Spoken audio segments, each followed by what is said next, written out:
Oh, yes, let's rock! Wicked. How is everyone doing today? Right, fantastic. Right, I need to just check the mic is working. There's always that embarrassment of me doing like one of the best welcomes ever, and then it was like the whole thing was muted. What a waste! What a waste! Now I have to do a second-rate welcome. Anyway, right, but don't worry, it was on the whole time. And KO2 fan, how's it all rocking? Let's go! Right, we've got. We're going to have a fun... Actually, I'm going to turn this music down. I'm going to be an old man a little bit. Just a little bit, that's all right. Yeah, so we're going to have a fun old time today. What our plan is... So what I did last episode was I started making each individual monster action an actual scriptable object, right? Like, the purpose of this... is so, like, basically this is ugly, isn't it? Look at what's going on here. This is just rubbish, right? I want to get rid of this, right? And instead of like having to like really specifically handpick every single thing, every single like picture, we're just going to put it all into a scriptable object, and hopefully it'll all work. So like what I did, so I put this. It's always... Oh, yeah, sorry, that's okay, that's fine. So, yeah, this normally does give me a bit of grief. So, one thing that's important to note, I've got here system.serializable, right? So, let me explain what's happening. So, each one of these scriptable objects, it's going to have the monster action type. The reason I haven't said monster attack is because technically every action, they're not all necessarily attacks. Like when you're jumping forward one, that doesn't really count as an attack, even though it's mostly attacks. They're not all attacks. And then we've got the monster symbol class. Now here's where it gets a little bit spicy, a little bit interesting, right? It turns out I might not need this one at all. I could almost just green this out. I won't, but I don't think we need this. So when a monster is attacking, you get to see a symbol on top of their like head, and that indicates what type of attack they're looking to do, right? But obviously with some attacks, they'll be doing a little attack, and they'll be doing essentially two things in one go. So this perfectly caters for whether it's one or two pictures. And this is just to indicate whether we need to actually see the number that's being indicated. And action reference type. This is the spicy bit, right? So if we go into somewhere, this one here, the monster action script, right? Actually, sorry, I'm looking at the wrong place. So if we go into this horrible, ugly thing, right? There's some moves, like, yeah, this is a perfect example, attack armor shred, where what it does is it shreds the armor, and then it does 2/3, 2/3 of the monster attack. Now, if I'm somehow able to get all those numbers, like, because basically, like I say, look at this is like 125 lines. Well, actually, this whole function here is completely pointless. Like, by the end of all this, we'll get rid of this entire script, right? And we can just use scriptable objects. That's the plan, anyway. So, right, how are we going to do that? Right, now...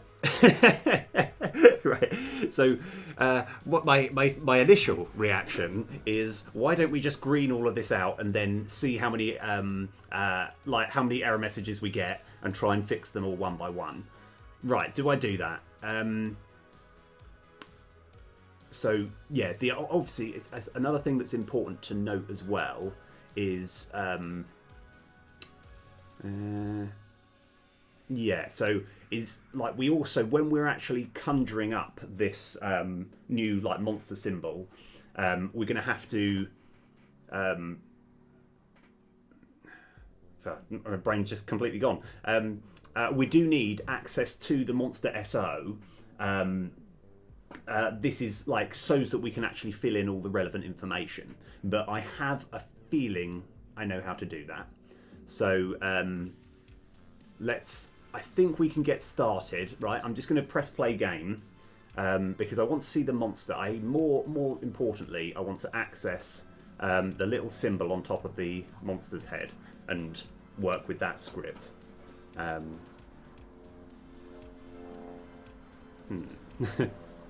Ah, yes, right, okay, sorry, I had a problem there. Right, so here we go.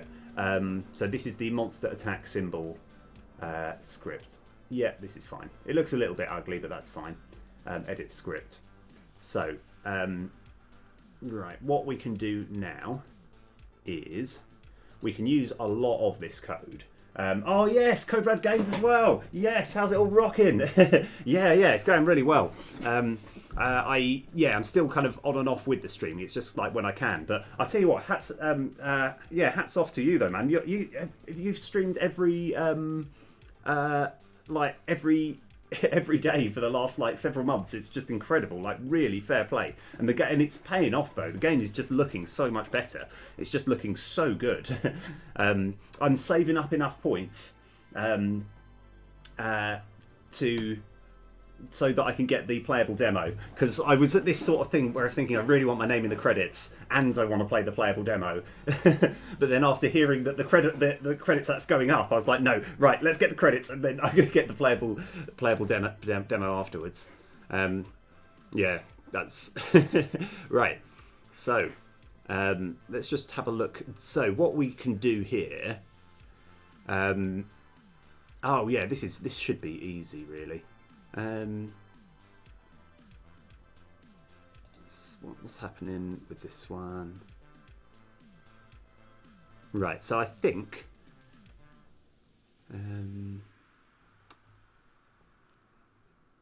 yeah, so I kind of want to have something like this. We want to have basically a new function which is going to look a bit like this, which is going to be called set all values, but the arguments we still probably want that layer order, but we also want a monster action SO, and I'll just call it monster action SO, that's fine, and we want a monster SO. And we can work out, monster SO, and then we just call that monster SO. This will be a little bit confusing, but this way I don't, basically, like I say, I don't know if this happens with anyone else, but I see, but I mean, it's just your commitment though, absolutely fair play. I mean, I remember when I was, living somewhere else, and I spoke to a particular person who was one of my housemates, and he said, I get 2 weekends off next month, right? And what I realised that meant was, he said that as though he's lucky to have that. He was literally working every day, right? And he was saying, next month I'm lucky enough to have 2 weekends off. And I was thinking, so what? The other 27 days you're going to be working? And it's like, yeah, which is a bonus. And I was thinking, no, that sounds really bad. Right. So what we can do now, so I'm working on just cleaning this up. Right. Oh yeah. Sorry. I just realised I've got my thing. Sorry. Yeah. Right. So anyway, I think we can almost bypass all of this. So this might just take a little while. I just need to do a little bit of thinking here. So right, where were we? We were back on the monster attack symbol script. Right. So what are we looking to do?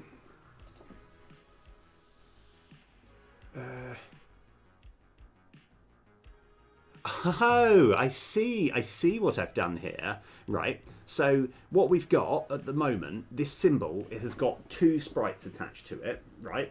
And we are if essentially we only need 1 sprite, we're setting it to false. This is, I feel like I don't know if KO2 fan. I feel like this must have been a KO2 fan recommendation here, because this makes perfect sense. But in my head, what makes way more sense, even though it just creates more lines, is we have bool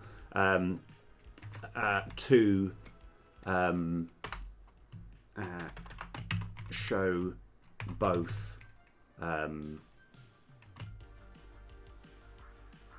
show both sprites equals, and then that will be monster action so dot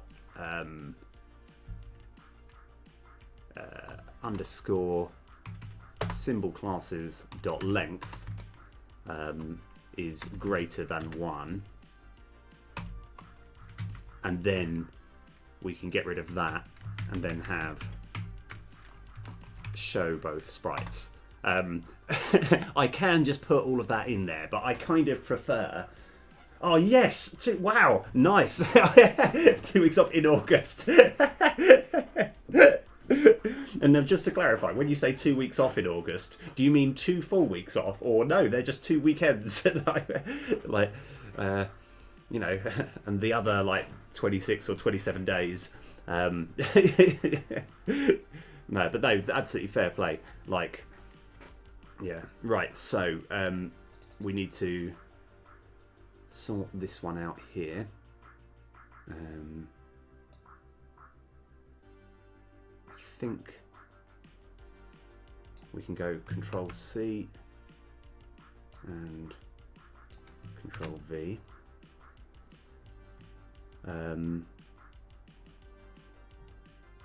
So here is where I have to change a few things. So if this attack length is greater than 1, oh yeah, so that's fine. If show both sprites, then this just sorts out the positioning, right? And now we have setting this sprite here. We can just go to monster action so dot underscore monster symbol classes dot I've forgotten what I called it. I've forgotten what I called it. It's over here. Didn't mean to do that. Come back over here. I've called it symbol sprite. So equals. Oh yeah. So I dot symbol sprite. Okay, that's good. All right. So if Control C.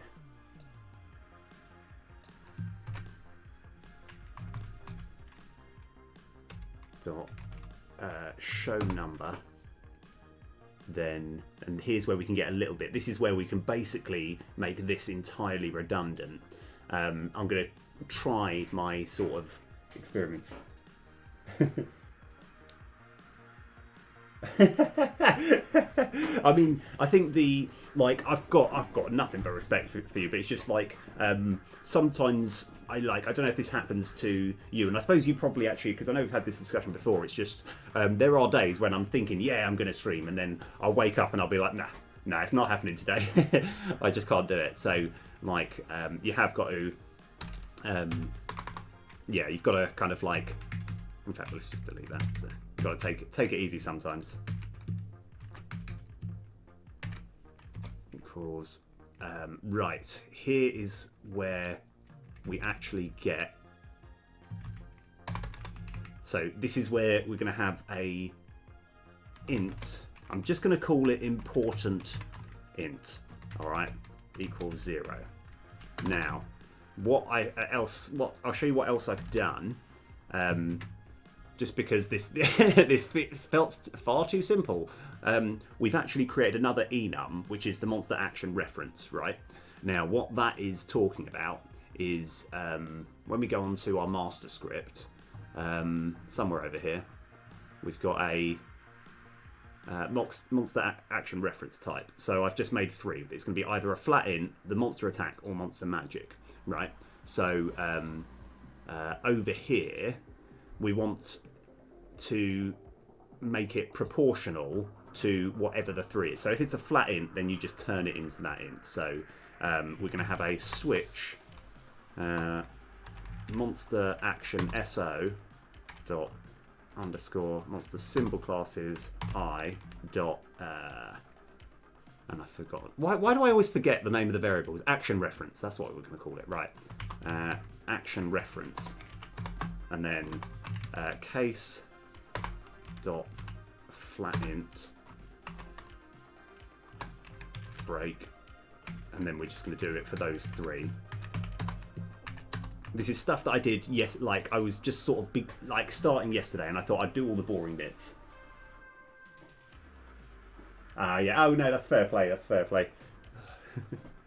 One thing though, I've got to say, whenever I'm watching you trying to complete, not trying to do the final gorilla, it is like every single time it is one of the closest fights ever. I love those. I love that sort of. I think there's been multiple moments when I've seen like the gorilla suddenly turn into its second form, and then seeing your health and just bit like kind of almost going at the screen. It's brilliant. Monster attack and monster magic. So if it's a flat int, important int equals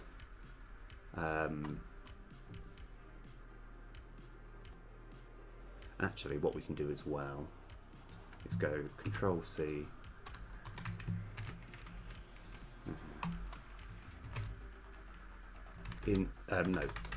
float ratio float equals dot ratio. Okay, right, so hopefully this will work. So this means it just simply equals ratio float. Okay, I think we need to actually convert it to that. That's fine. So you can't make an int equal that, but what I could do is just make it mathf dot round to int, and we can just do that. Just in case there's any decimals, it will always round it to the nearest one. But yeah, I think that's what I mean. That's what I kind of, when it's like that's partly as well why I'm a big fan of awesome games done quick. Obviously I enjoy the whole thing, but those sort of moments where you're like where they've got to make a jump and you're like, oh no, he's not going to make it, and so yeah. Actually, what's your win to loss ratio with those challenges?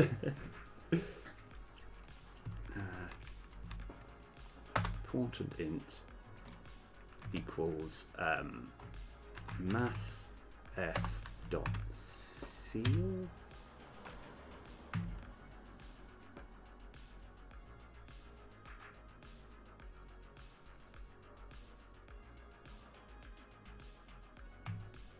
Are both of these the same thing? I don't know what seal to int. I say seal to int turns it into an integer, which is what we want. So that is going to be ratio float times by monster so dot monster attack, and that's going to be something really similar as well. That's going to be monster magic. So now we can probably just get rid of all of that altogether and then go that equals important int dot toString. Right, that should be fine. Okay, else it equals nothing. Right, okay. So I think this is going to do the sort of setting up.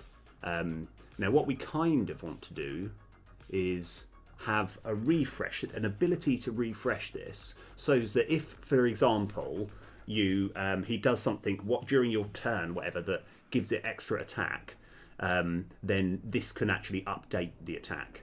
So it's going to be similar to this, but we'll change it. So I'm going to have public void update values.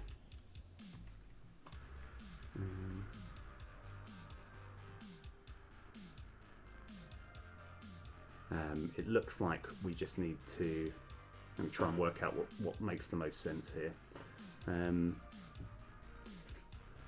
Actually, it's going to be so similar to this that I'm going to... Oh, in fact, is it exactly the same? I think it might be exactly the same.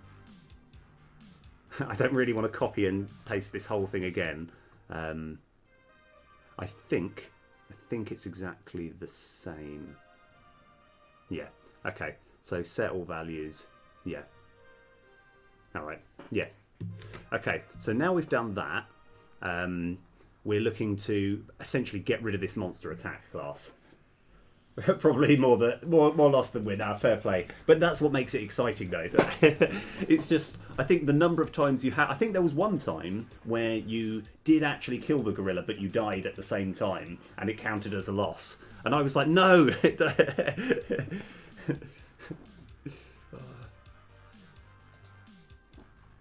Right. Let's have a look. Summon...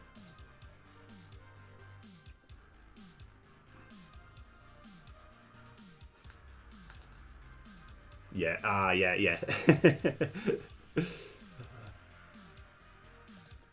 Because I think, because it does, that's another thing, like, it's like when you're playing, it gave me that same feeling of, like, with Dark Souls, when you get so close to killing it, but then you die, and you're just like, no! I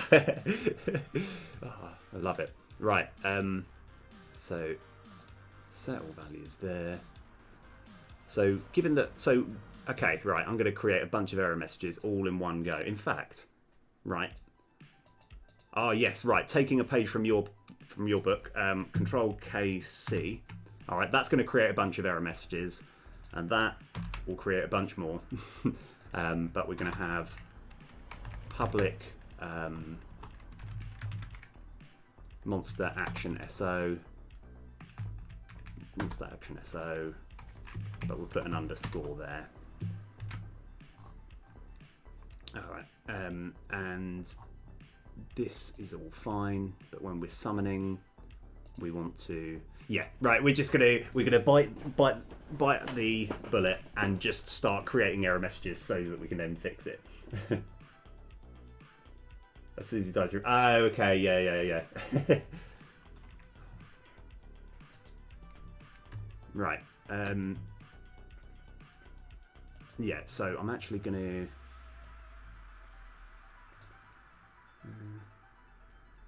Control KC. Actually, I should Z. I kind of want to copy this first.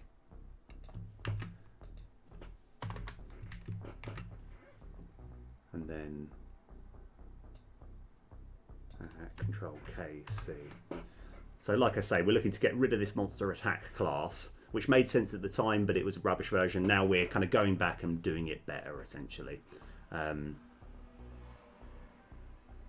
So summon. So I think instead of the monster attack class, we want monster action SO, and we want the monster SO, and then all of these arguments. Control C, we want over here. That's good, and then we just need to fill in the correct. So that's monster action SO, monster SO. Right. Ah, yes. Yeah, enjoy your luck.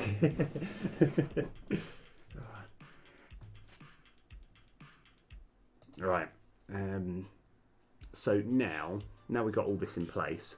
I don't think it's going to do too much harm to actually assign this, to actually have a variable attached here. So we got the monster SO just with it. So I'm just going to keep it there. I don't think it's going to do too much harm. Monster SO, beautiful.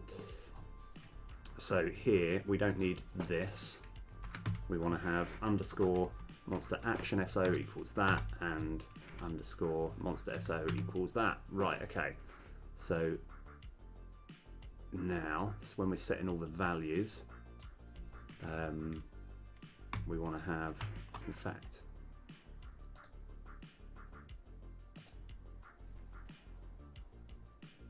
so there is a few there.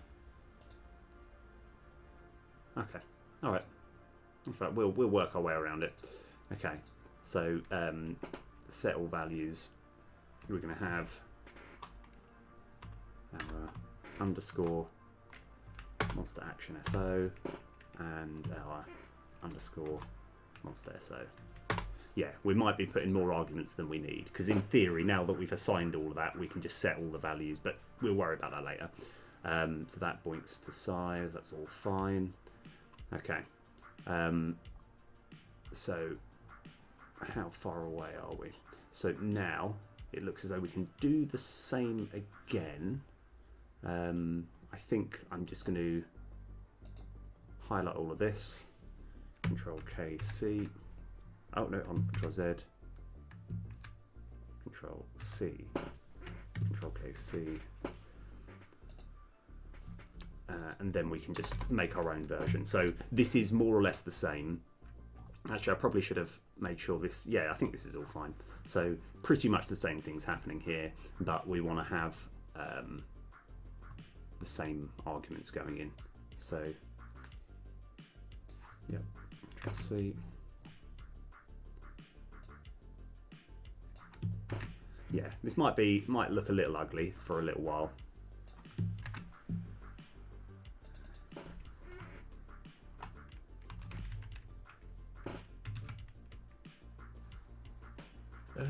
Monster action.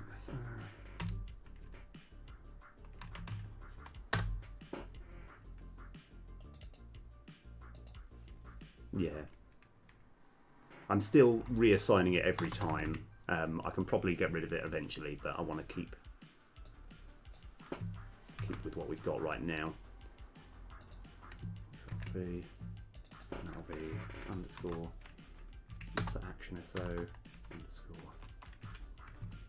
monster SO. Okay. Right, so I think that's all fine. I think the fading and the coming back to. Right, okay, now essentially greening out all of these and all of these and all of these will give me a bunch of error messages, but that's what our plan is. that's our plan is we're going to do something similar to what we did before, where we're going to create a bunch of error messages so that we can then fix them. I'm trying to work out if I need to let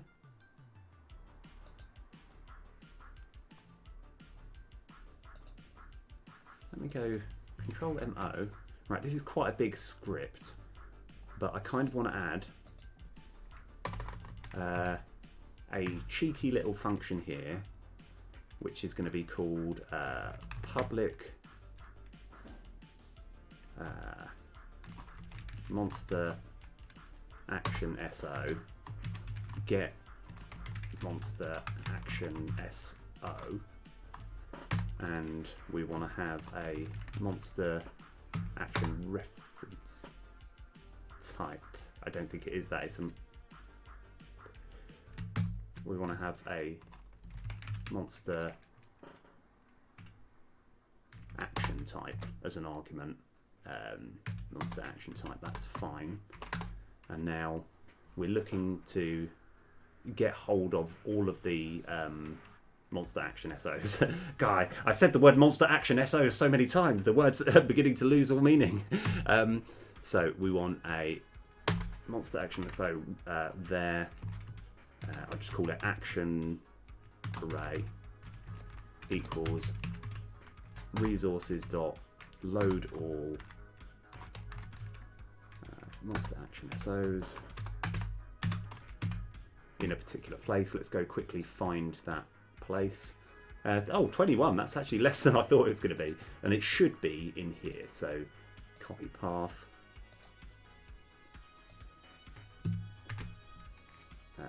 and then we can just get rid of that and that. And just so that everything's working, I'm going to have a cheeky little debug.log just saying action array.length. All right, just so we know that it has found, and I believe, actually I don't even know how many it is, it's about 13 or 14 different actions it can potentially get. Okay, right, where are we up to now? We now want to go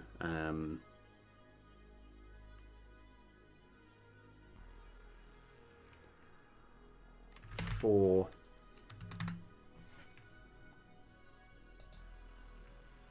int I equals 0, I less than action array dot length. Now, one thing, so I'm going to stick with this for the time being, but I was discussing a little while ago the concept of using a dictionary, because it feels a little bit inefficient to cycle through all of them and look for the particular monster action type, but I will stick with that for the time being.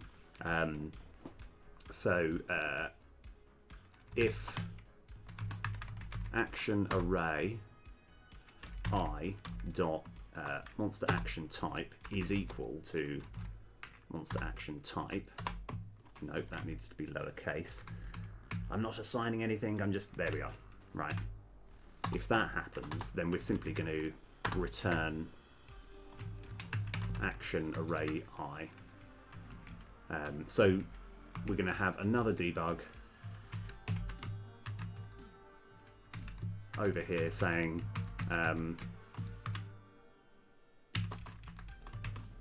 we shouldn't ever read this, and I'll just return action array 0. Okay, right, so I wanted to cheekily fit that in, so now we have got like access to the type, so that's fine.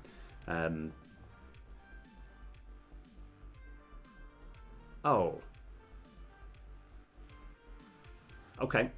All of this is fine. This isn't a singleton. So I might have to put it on the monster master script. Yeah, I'm going to put it on the monster master script. So that's not anything too much. I just need to go Control X. Hope I don't accidentally press Control C.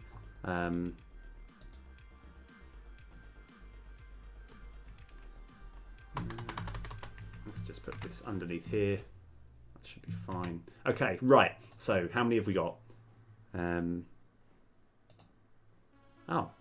21. I reckon it's going to be more than 21. But let's have a look. So now, what's happening over here? Right. So now, what we kind of want to do is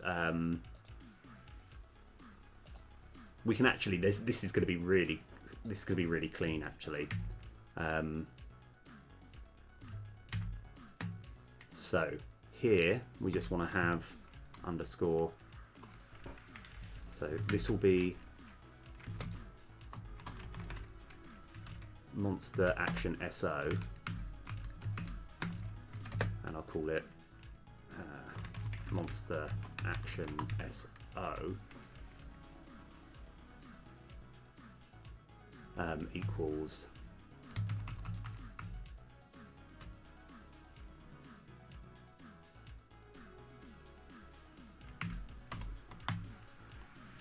underscore monster action SO. Okay, right. So we've assigned this here, right? Now, to be honest, we don't, whether it's at range or not is kind of irrelevant. So yeah. So I think we don't even need this switch statement. We can just get rid of that, and we've got all this stuff over here. I think we can get rid of that. So now we just need to do switch monster action type dot underscore, nope, sorry, switch monster action, that one, dot monster action type, and then we can just change all of these MACs, which is quite a lot. So why don't I just go rename? Oh yeah.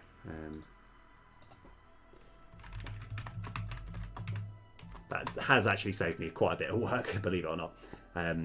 So now here we want to, I think Oh, actually, I think a lot of this is still kind of runs true. We just need to, instead of it being attack ints, it's something else. I think it's... let me just try and work this out.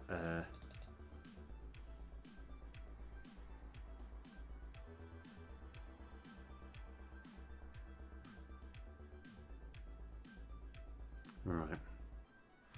Yeah. Okay. So it's going to be a little bit more complicated, but it shouldn't matter too much. I need to just work this out. So we have got rid of all this. So basically, this important int we kind of need access to. So how do we do that?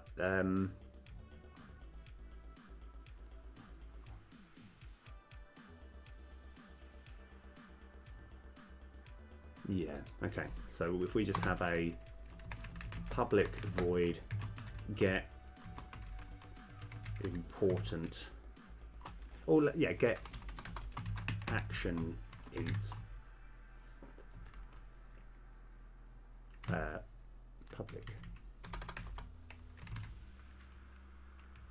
get action int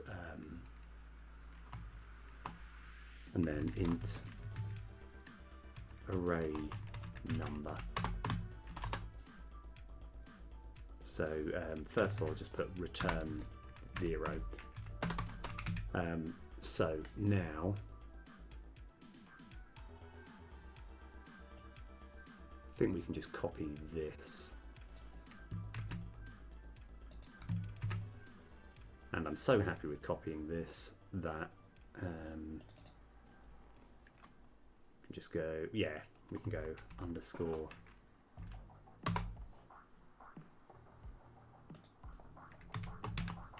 array number. Yeah, so now we can actually kind of get rid of all this as well. So we're cleaning things up, believe it or not. We're slowly but surely cleaning things up.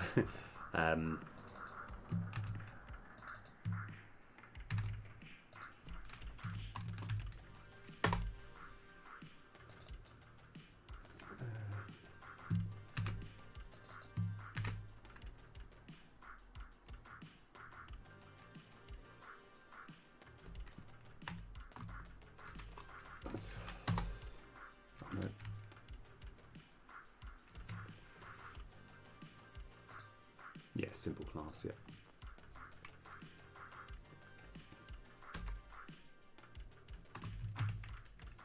Array number.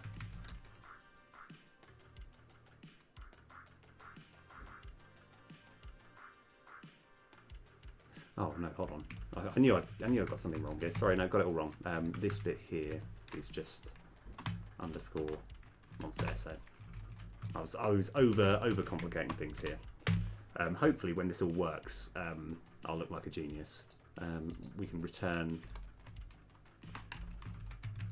important int, and let's go make life a bit easier on ourselves. Debug dot log important int. All right, we're going to see a lot of that, but that's okay. So now that we've done that,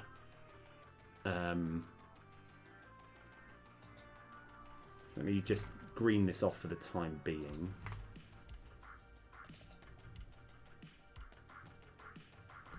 Here, let me green that off as well. Just have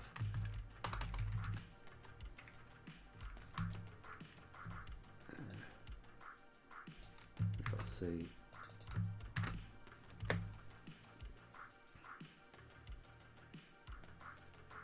Equals get action int I dot to string. So hopefully that will be okay there. I can't see any reason why that shouldn't work, but have I got to do the same for something else as well? No, I don't think so. I think we're fine. Okay. So ideally we will have already set these. That's okay. We're going to see if this works, and then, but we still got more things to fix, but we'll get there. Right. So let's find out. So I don't think that's actually got rid of. Oh no, we've got rid of a few error messages, but that's okay.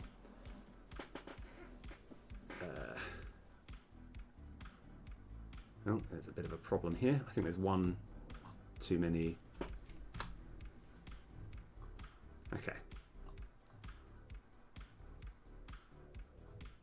Oh yes, right. So why have we done all of that? So that is monster action SO.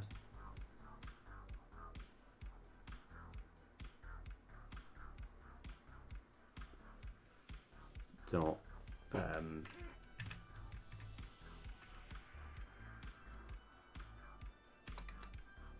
Oh, actually, we can just go.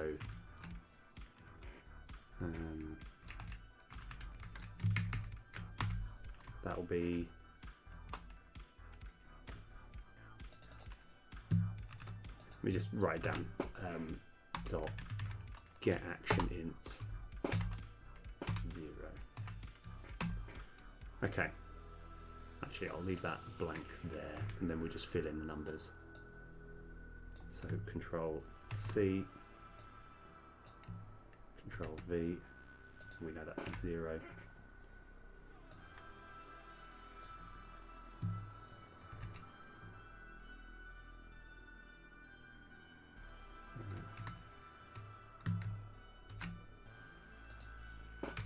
In fact, let me go get the one with 0 and just Control C.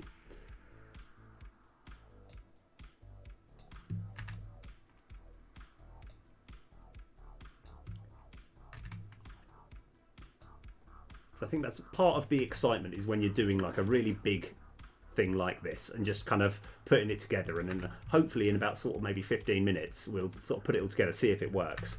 Obviously the slight downside is that if everything works then it's going to look exactly the same as hold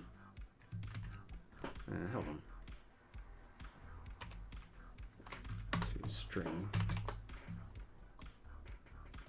but I'll be happier. Right.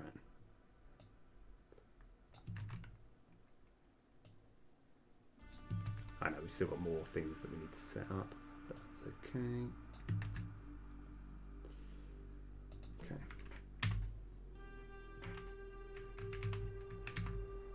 All right, so all these ones that have 1 in, I'm just going to change it to 1.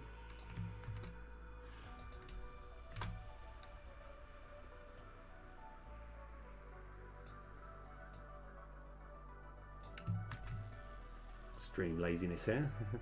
Right.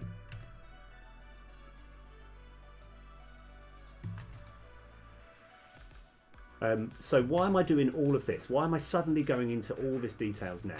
The reason being is I just want the freedom to be able to make new enemy moves when I can think of good ideas.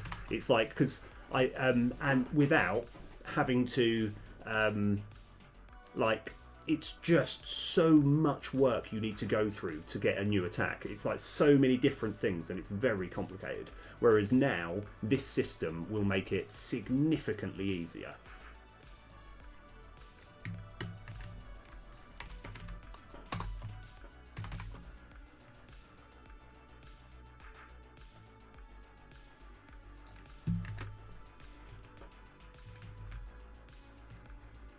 Okay. Okay, so we don't need that anymore.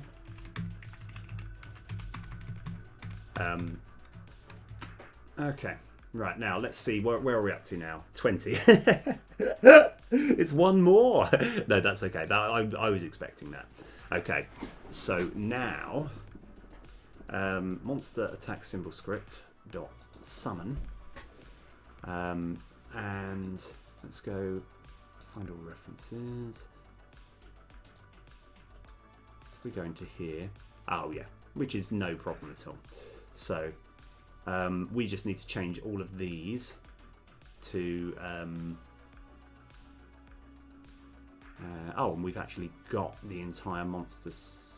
Oh yeah, so we've got the we got the monster SO. That's the important thing. So now we just need to change this to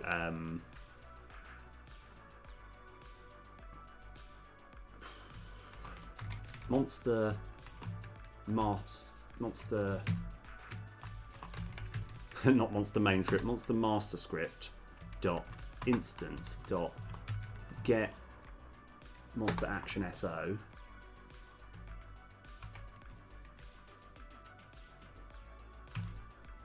now I've got to work out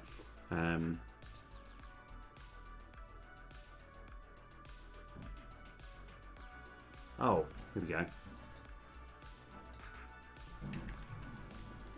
Right, so this is actually should be a bit easier, to be honest.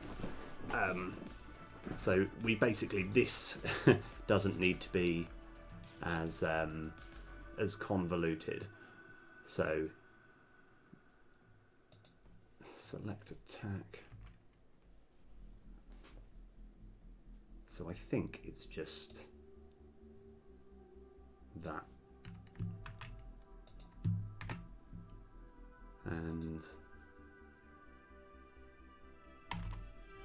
And as far as arguments go, we also need our monster SO as well. Okay, right, so that's kind of what we need to do. I think we probably need to do the same for this one as well. Control C. I've started watching Better Call Saul. Yeah, it's really good. It's a little bit more sort of laid back than Breaking Bad, but like it's just quite nice, quite easy watching. Right. So set attack here, monster action type. So now we don't need to worry about that. We just need to have that monster action type here. So I think, yeah.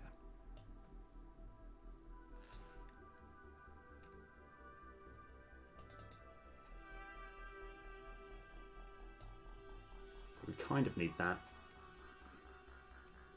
but we can just get rid of a little bit of it. So Control V, whereas that just needs to be monster action type, and here we can just have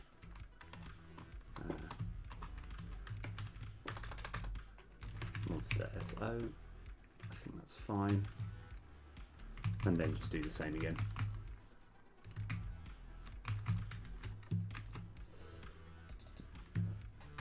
Right. So, okay.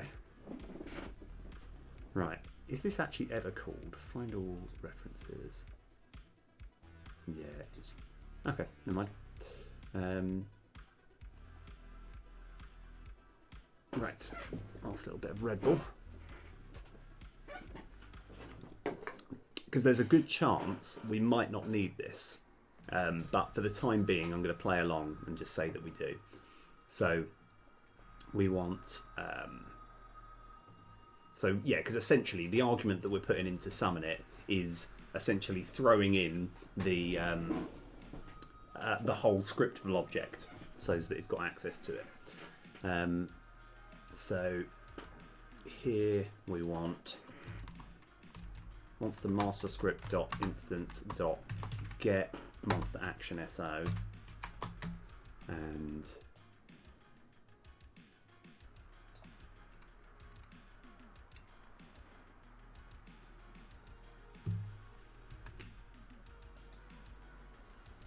Control V, and here we're going to have monster SO, and I'm pretty sure we can just go and chuck that in there.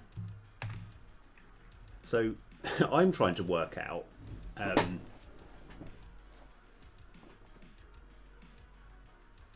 so we've got like set attack, we've got two different types of set attack, and I haven't worked out which one we're actually using. In fact, let's go find all references. Okay, so we are using that at some point, and we are using both of them. At this precise moment, I don't know why we need both of them, but I'm just gonna try and keep the peace. And over here, I think we can just copy. Control C.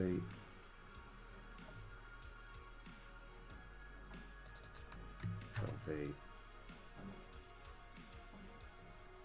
Oh yeah.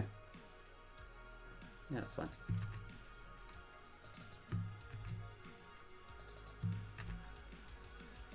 Like I say, things have got to get a little bit. Things got to get a little bit worse before they get any better. Right. Okay. Let's see what we're up to now. 12. Okay, 12. Not bad. Not bad. I'll take that. Right. What's the action script? Okay. So the attack damage equals.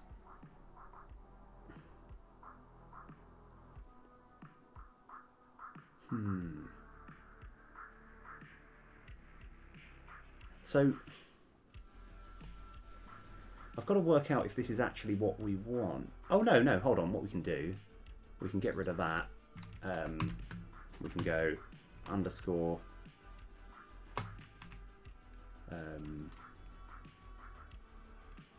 monster action SO. No, actually, get action int for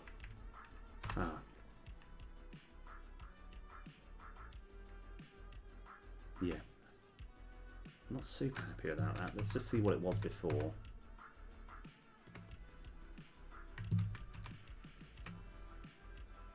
Yeah, I guess so. I guess that's fine. Yeah.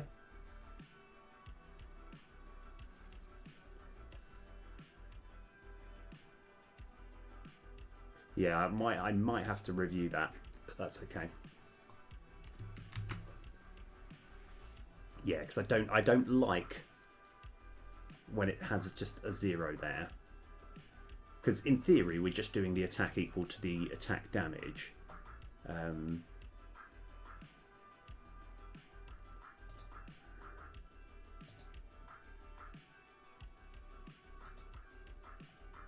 all references.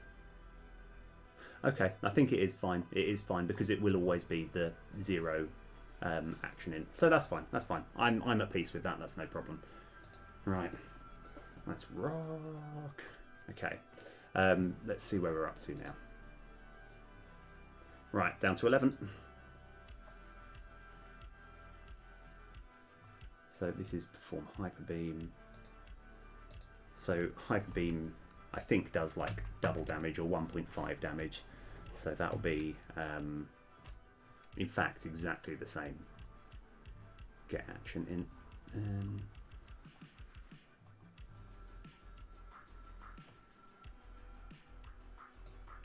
I think just that, isn't it?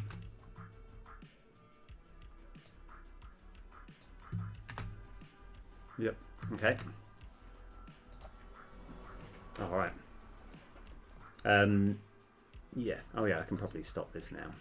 Let's go clear. Right. Down to 10. So.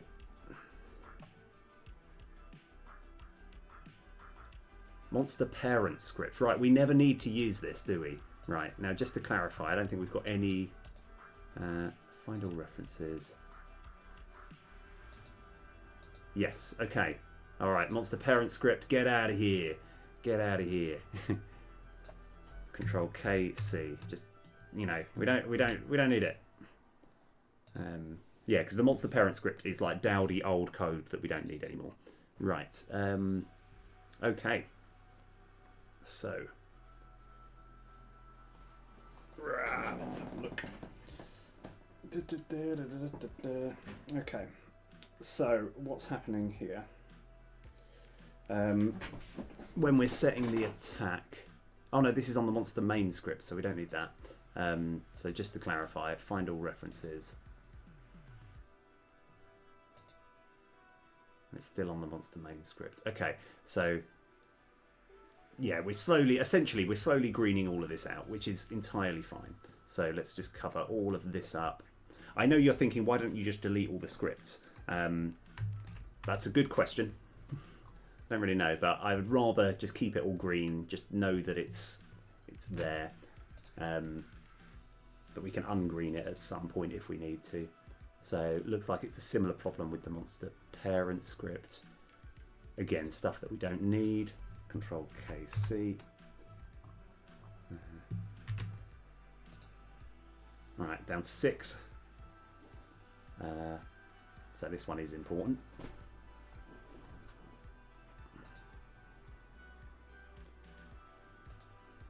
So that is get action int 0.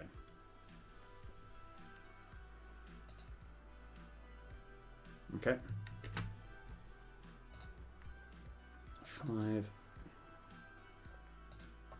And I'm guessing this is still part of the armor shred. So this will be get action int 1.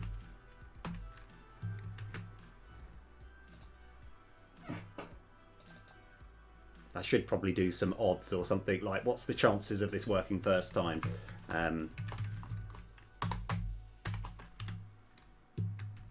At the moment, I'm going to be a bit like realistic here. I feel we're going to run into troubles, but hopefully it will kind of point us in the right direction.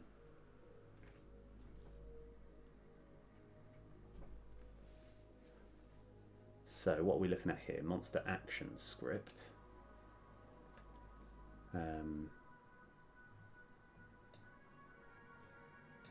Held entire monster script. Okay, that still looks fine. That can just be get action int 0.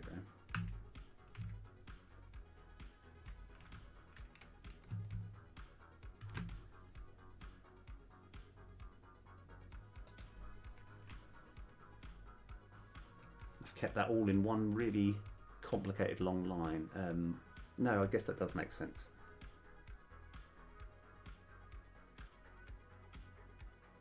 Okay, that's fine. Down to 2 left. So that should be get action int 1.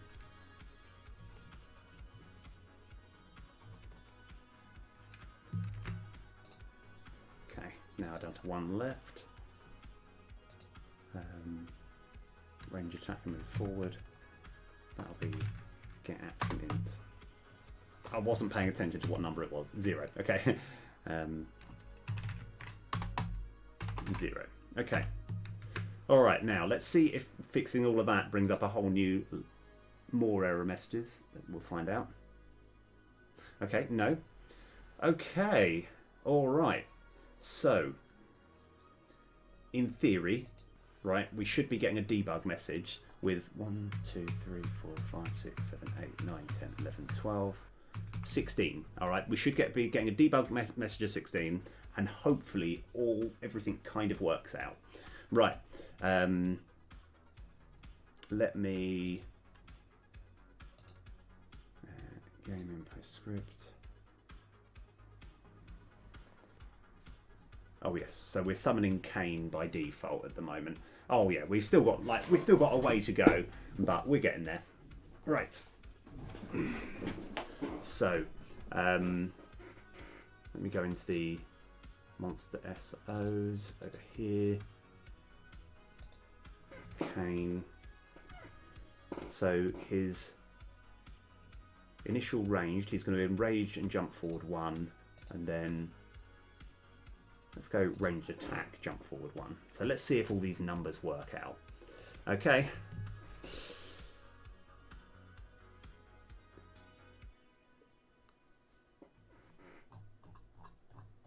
All right. Okay, it's taken a little time. Okay, that's actually exactly what we want. So what we can do as well Actually, have we got any access to the monster SO? Entire monster script, I'm pretty sure we do. It's over here. Right.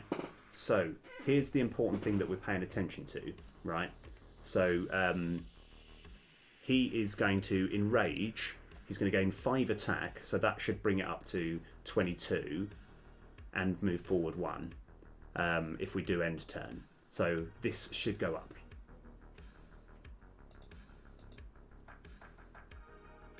Close. It went up by more. It went up by more. I've got to work out why that is the case. So it went up by 10 instead of 5. I think I know why. But I think we can fix that. So also, this is saying 14 damage in a ranged attack, which is half of 27 round up. Let's see if we do actually take 14 damage. See if there's any error messages as we do this. So it's going over. Right, that is correct. Okay. All right. So we just got to work out why the enrage it didn't bring up to 22 because it should have been 22. I think I know why. So enrage, jump forward 1.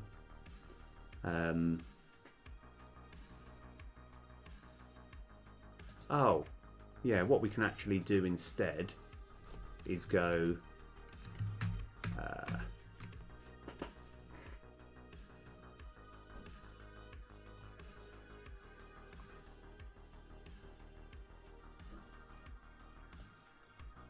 We can just do that, I think.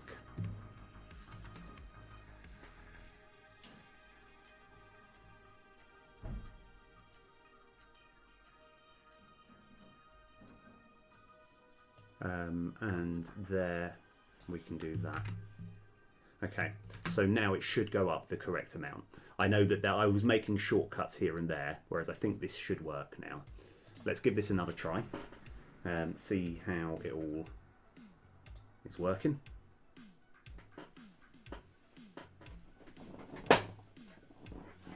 Okay, so we just want to check. So it's 5. That should hopefully go up by 5 and hope the rounding has worked. It might. Anyway, let's find out.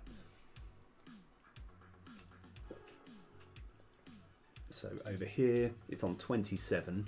So when it goes forward, it should go up to 22, which will mean it'll do 11 ranged on the next move. Boom, boom, yes, okay. Oh my, okay. All right, I thought I was out of it there. That was really good. That was absolutely fantastic. Right, absolutely, yes. Let's rock. Okay, right. We still got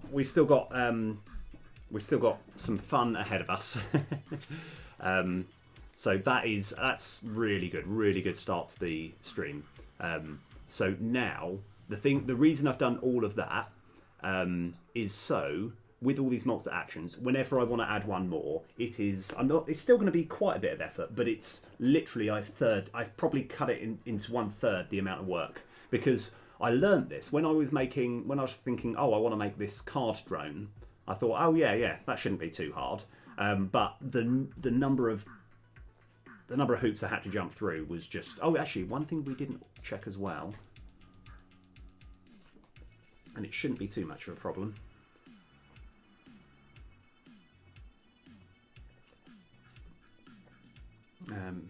Actually, let me just zoom in a bit here. Raises attack and jumps forward. 1 space, yeah. Okay, that's fine. Okay, right. So that 48 is talking about there. That was the 16 that we were talking about earlier. We don't need that anymore. And then we can work on the next thing. I kind of want to. I can probably get rid of that now. That way, this is essentially code that we have to have, but it should never reach there anyway. Right. Okay. So, what is our next thing that we're going to work on? So obviously I don't like strings anymore. I think like the whole, if you explain over the last like 5 or 10 episodes, it's always been about I don't like strings. So where we're saying next enemy string, get it out of here. We don't want that. So we want to get rid of it and then solve all of the error messages that go with it. And this will be a rabbit hole. There will be a serious rabbit hole going on here. This is going to lead to so many other problems that need fixing, right? But that's fine. That's what we're here to do. So close all but this. Okay, all right. So next enemy string. All right, okay.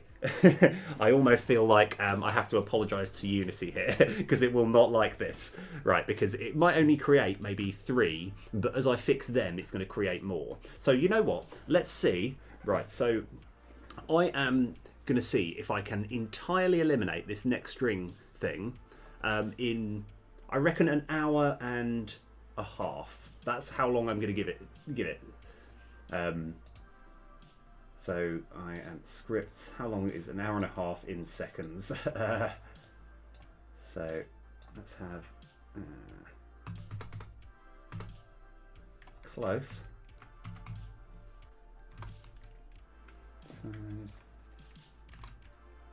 5,400 seconds. Okay. Right. Okay. Can I get all of this done in an hour and a half? Let's go. Right. Okay. Okay. So we've deleted that and we've saved it. Right. Okay. How many error messages? Only 3. It was literally only 3. Okay. So start. So where is this? This is in the main game master summon deck routine, and we need this as an argument. Okay. So what we need to do is change.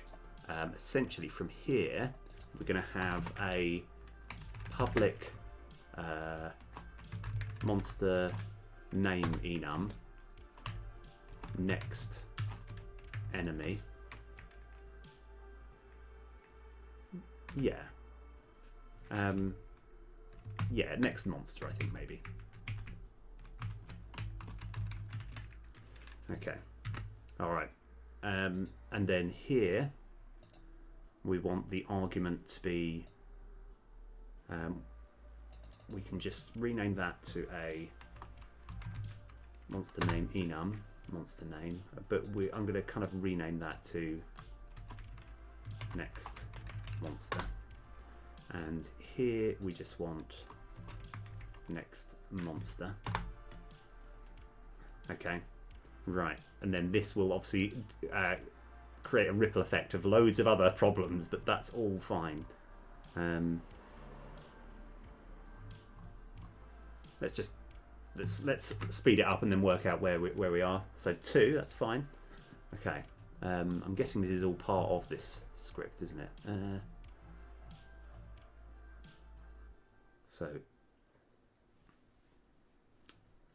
So here we go. Okay. Oh no, this might be okay actually. Next monster equals monster so dot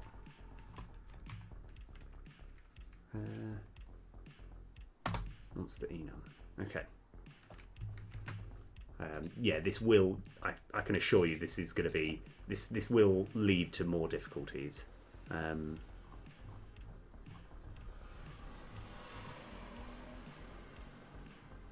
Okay.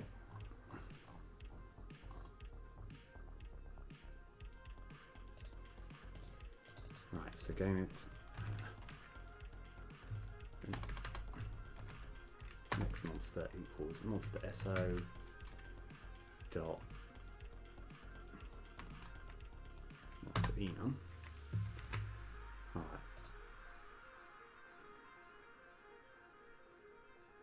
Oh, hang on a sec. Right, well, we're not stopping the clock yet because there's definitely a problem to be had here. Right. So let's actually have a look at this main game master script.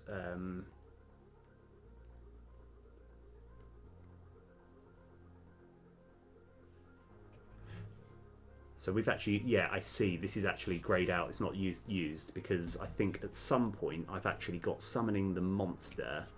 Let's just go find, because I think I intentionally made it Kane. So if I just type in cane here. That's it. That's what we wanted.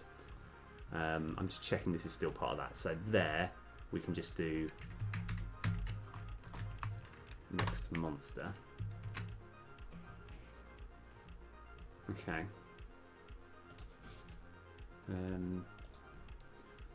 Okay, so we still do actually have, I mean, we've obviously solved some things, but we haven't solved everything, even though that looks like it's kind of okay. Right, so, given that that didn't take quite as long as I thought, I was expecting a bunch of them. So here's why I'm a bit surprised. So if we go on to save load script, edit script.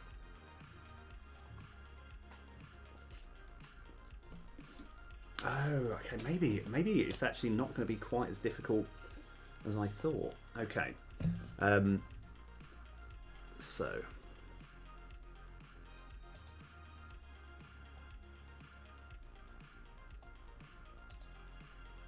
Oh yeah. So we're gonna get this at its core. So find all references. Yes. Okay. Right. So.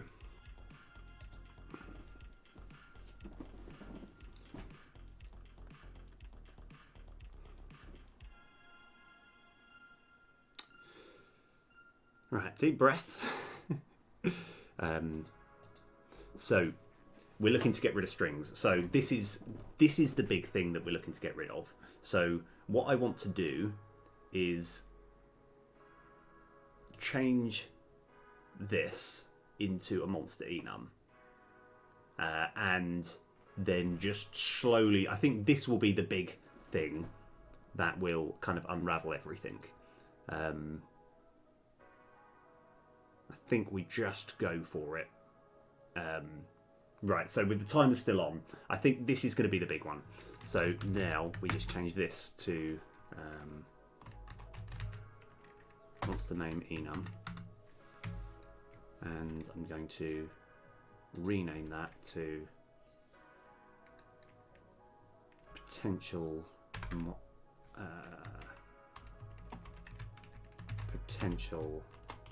monsters. Okay, right. Yeah, that's fine. We're expecting that. New monster name enum equals plankton length. This is all fine.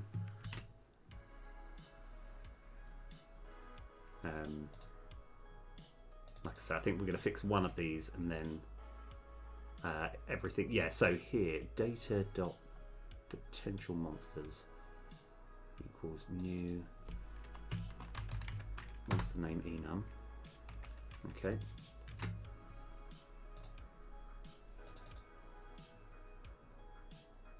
Right.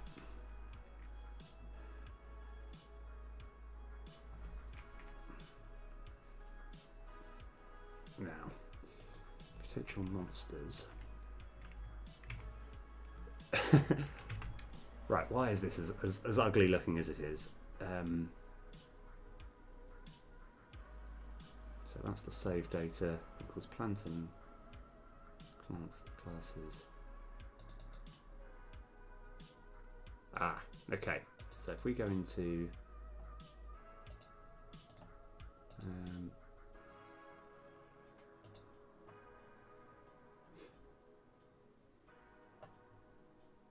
right, we get there. Potential monsters, that equals here. So what we kind of need to do is, let's go to this definition, home. Let's go to this definition, monster SO.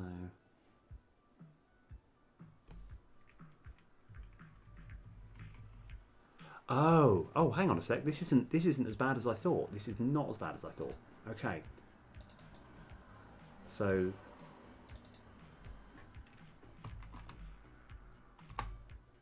okay. All right. I thought that was going to be more work. Obviously, it will be a bit of a pain creating everything from scratch.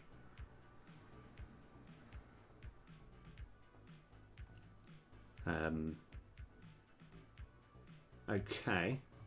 All right, now what we need to do as well is when we are somewhere around here, we're procedurally creating a new oh yeah, so we don't need it there, but when we're procedurally creating a new like map, I think we're going to run into troubles there, but they're sort of fun troubles. So here is where like the where everything kind of gets a little bit spicier. So I'm just going to, first of all, let's just see if this plays. First of all, see if we get into any error messages from here. And yeah, I had a feeling we were going to get into some problems.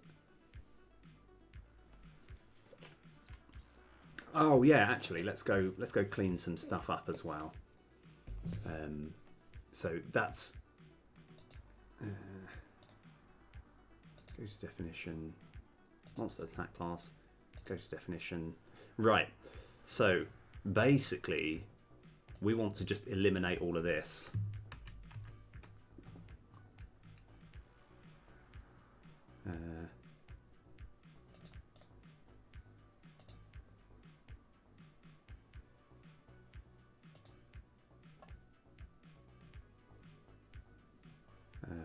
We don't need. Oh. Yeah, okay. I think we don't need that either. Let me just double check. Control KC. So essentially we're just getting rid of all of this. This is the horrible code that we don't want. But it looks like we still do run into an error message, which is fine. So this monster attack class now no longer means anything, so we can get rid of that.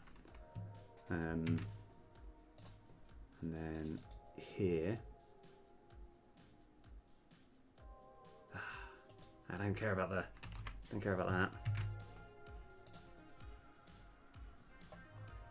Okay, right, that's good. This is kind of what we were after. Right, so if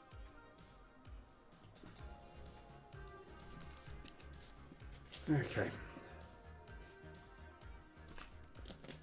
so we don't have an assigned attack type. This is kind of like the bit which we're looking to fix. So here, this will now be underscore. Oh yeah, so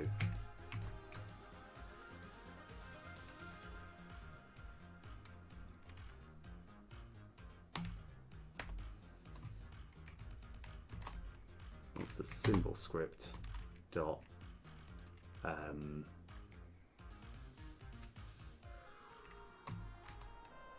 what's the action SO dot what's the action type? Okay. Right, that's fine. Yeah, sorry, I'm glad. I knew that there was a big sort of an untapped wealth of error messages that I needed to sift out, and this is the most healthiest way to do that. So even though this still does look a little bit ugly, so perform attack, yeah, because we don't need this current monster attack class anymore. That's why we've eradicated it. Right, so this will be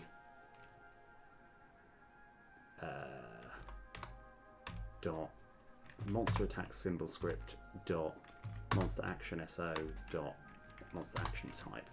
I think I might need to be copying that a few times, so I'm going to go Control C.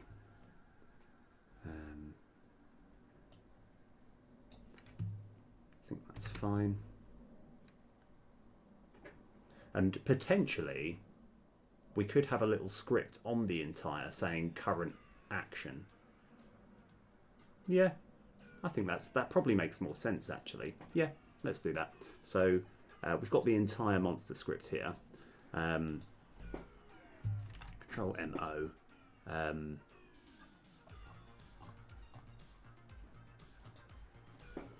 We're going to have a public monster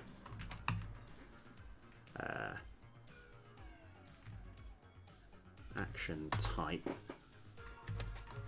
get current monster action type.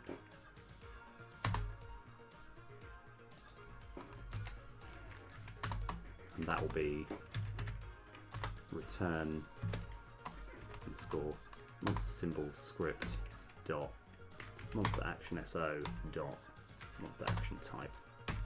Okay. So here we can just go get current monster action type. Here we can go get current monster action type. I realise this has been a very code heavy stream so far. Right, so we just need to get that for most of the things. So perform attack, yeah, right. So let's just work our way down the list. So that is set attack.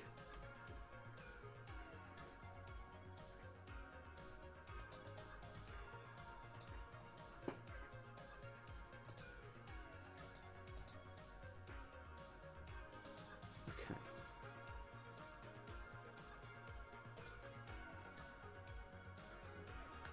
Right. Array number.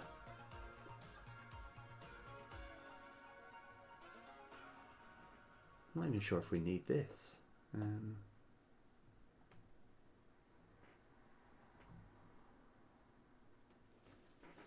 me try and work out what's going on here.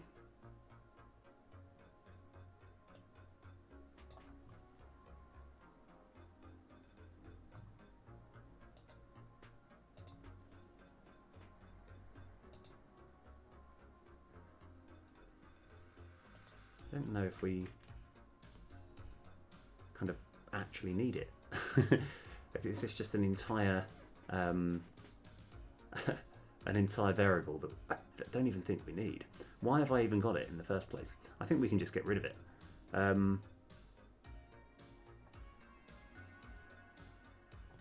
What about this? Is this ever used? Find all references. No. Yeah, what I'm almost getting at is I think we can just get rid of that in its entirety and then just start clearing up error messages from there.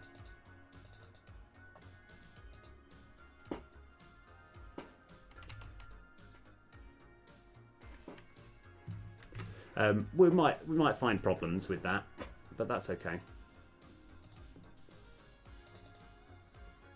Right. But as long as we see this number slowly heading to 0, we're kind of good.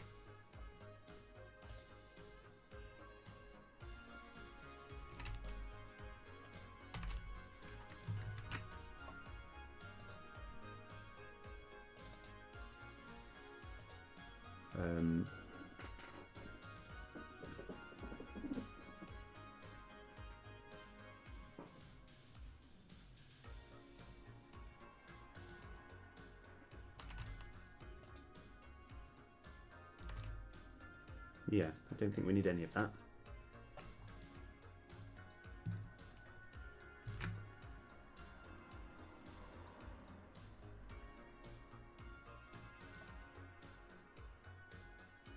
Yeah, okay. We'll find out later if I'm making a massive mistake. It shouldn't be too hard. So this one I think we do need to change. So here we can have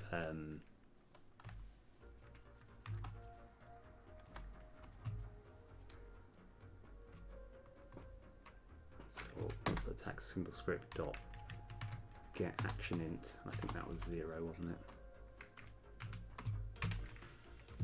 Okay.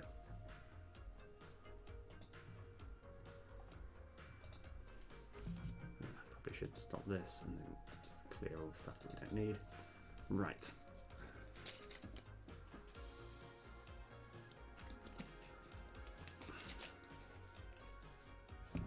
And so what's this move here? Perform rage. Yeah, this is just where we're upping the attack. So that will be monster attack symbol script dot get action int 1. Right, so we're making progress. We're getting there. Right. So the number is slowly going down. Quick attack, that will just be attack single script dot. Oh, I was not paying attention.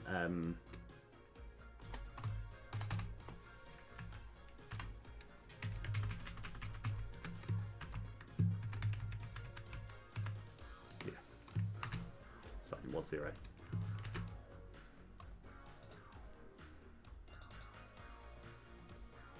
So that's 1.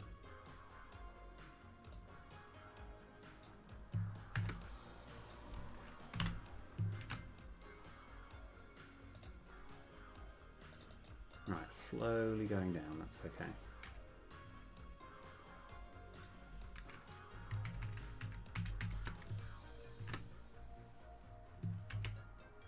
So I can do the same over here.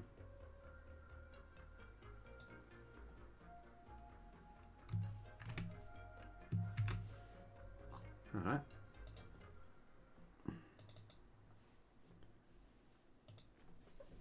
There we go. So that's the quick attack.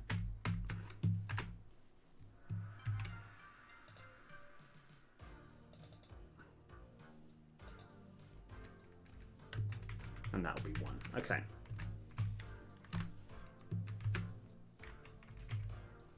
Right.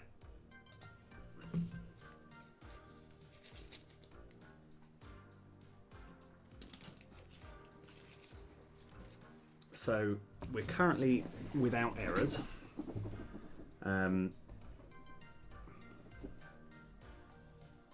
Which is good. I kind of want to just give it a little play, see if I've broken anything. So it should be actually creating a monster, but we still might have broken something. Let's go find out. That looks good. Ah, he's still doing that, but that's kind of expected, in a way.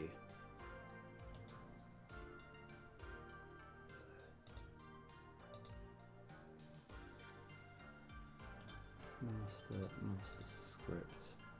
Don't load. So, for whatever reason, when we're trying to get hold of the next monster, it's got the wrong monster ready. Because that's obviously not the Aqua Droid. So let's find out why that is the case. So if we go into main game master, next monster.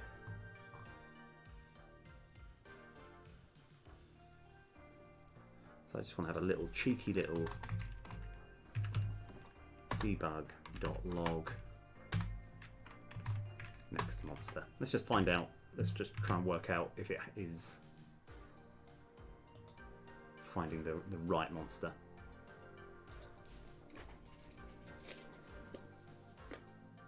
So it is saying Aqua Droid.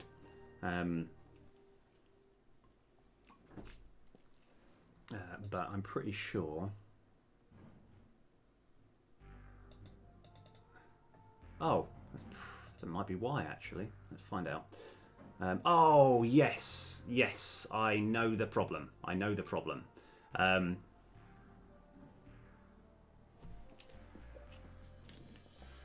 know the problem. I just yeah, it's a very easy problem. So when I was setting these new monster SOs, I still kept these rubbish ones here. So they're all defaulted to Aqua Droid. So if I did anything that wasn't Aqua Droid, it should just work fine, because eventually we're looking to get rid of these old ones and create some new ones. So let's go into here, literally do anything else. So let's just try Barry Blob. So Barry Blob, and it should actually be Barry Blob. Yeah, that's Barry Blob for you, right? There's an interesting story as to why I decided on the sort of neck guard thing, which I'll bore you at some point. because all of the other blobs have that very specific kind of neck guard, and the reason being is it was essentially very hard to change the colours because everything looks weird behind it. Oh yes, oh wicked, oh nice one, oh wicked. Sorry, you might have messaged that a little while ago. I do apologise. I wasn't paying attention, but yeah, that'd be really cool actually. Like I say, it's going to be an oldish version. But hopefully you'll get an idea for how the game works. Yeah, that'd be exciting. Are you getting it entirely to play my game, or for other reasons as well? Because I will feel quite bad if you're like, right, okay, fantastic, spend all the money, yes, okay, this game isn't that fun, okay, you know. But I'm sure, I'm sure it's going to be so great that you'll be like, yeah, right. Anyway, I'll stop rambling. Okay.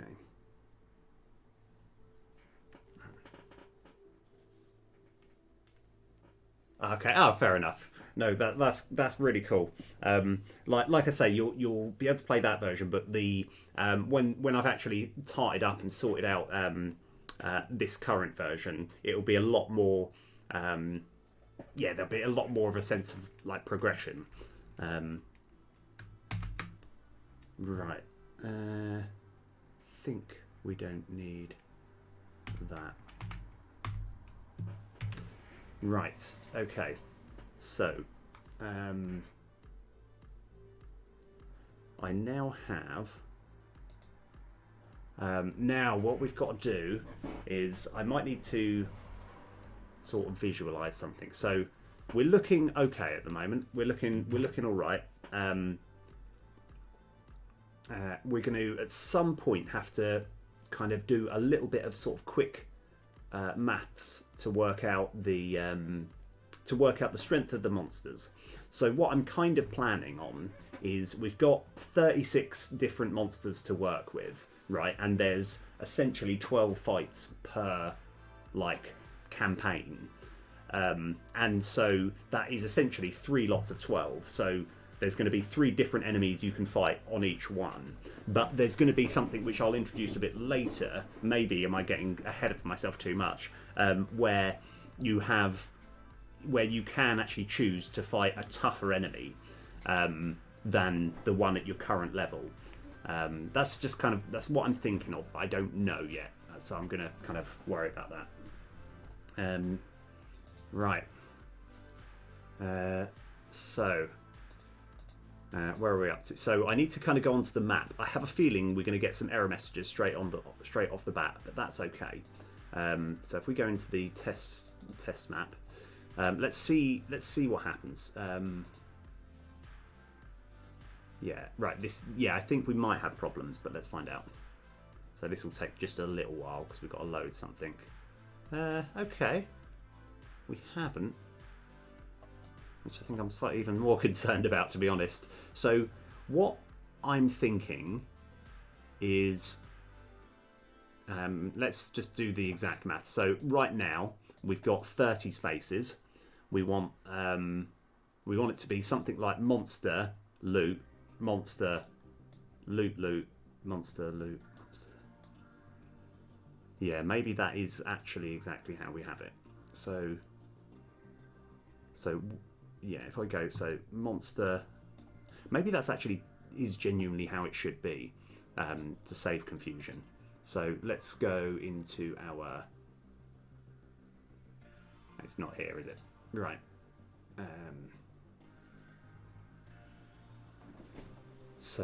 Right, this one here, let's edit this script, and we've got a procedurally create Big Daddy map. Let's go to this definition. Right. So, this is actually exactly right. So, if it's double bools, yes. So it is literally. It just goes monster loot, monster loot, loot, monster loot. Okay. Right. Fantastic. Okay. So we're actually a little bit further ahead than I thought we were going to be. So now we want to assign the enemies. So before we do any of that, what I've done here, over here, right, this, why did I do this? I'll explain what all this is about. These are essentially the like a very bad. It's not, your computer isn't broken. This resolution is intentionally quite bad, but these are essentially the enemies. This is going to be level 1, level 2, level 3 as it sort of goes down, and I want to assign everything to the correct sort of place. So that's roughly what we're working on now. I created a variable called something like danger level. So I'm going to kind of hopefully sort of fix that as we sort of go. It won't let me get through. Okay, I can get through now. So I'm moving this over here just so I can get this all good. Right, so resources, monster SOs. So clip. Now I've got to remember the name of all the things. So Snaky. I think I called him Jimmy Van. I'll need to go like this. Yeah, that's fine. Right, and let's go. I think I might need another window for this. So add tab, inspector. I just have a feeling I'll need another window. Right, so close. I really should be closing this as I go. Right. There we go. Right. Well, I like to think it's not ripping off your game, but it's more like it's more like reminiscing. Oh, that was brilliant, by the way. That was an entire game that was it was it was coded entirely in. Actually, how did you code it again? I can't remember. But yeah, so like because when I was first thinking of the name, I was thinking, well, something snake based, and then I reckon I spent about as long thinking about the name as you did about yours, thinking, well, it's to do with a snake. It's not actually the game Snake on the Nokia. Snaky. Right, done. Yeah, just to see, that was properly impressive, because I think that was that very much showed off like how kind of good you are at coding, that you could just make this entire game that was actually, you know, genuinely quite fun with music in just one sheet, like essentially just one bit of like code. It was, yeah, absolutely incredible. I actually thought I'd told you already, but anyway. Right. Okay, I need to close all that. Oh, I've still got more. Now, a rather comical issue is I've got Cobra, which is this one, and I've got Viper. So it's like a cobra and a viper, but they've both got the word raw in. But it occurs to me, I'm right in saying that a viper looks entirely different to other snakes, so I haven't properly covered that super well. Anyway, right, where were we? So what we're going to do is we're going to find we just kind of need to work out we need to match the pictures with everything. So what I'm going to do here is I'm just going to have a new layer, right, that we're just going to have, that I'm just going to quickly hand draw. 1, 2, 3, 4, 5. Why am I doing all this? It's so that it'll be easy if I just kind of cycle through, and I'm going to put the danger level as like 1, 2, 3, 4, 5, 6, just so I can match them all up. It'll make life easier in the future. 8, 9, 10, 11, and 12. I think you're probably not going to be able to get to see this, but like, because I need to have this on a separate monitor. Twitch needs to be in 2 separate monitors so you can see what's happening on this screen at the same time. That's what we're missing. Right, so let's just go one at a time. So Aqua Droid is this one here, which is number 10. So Aqua Droid, where's the danger level? Danger level is going to be 10. Right, okay. Oh, of course, we've still got a timer going. Actually, to be fair, this is still relevant to the timer, because this is all part of it. So Right, okay. Ball boy, which is that one, which is 2, and then we're going to put them in the correct place.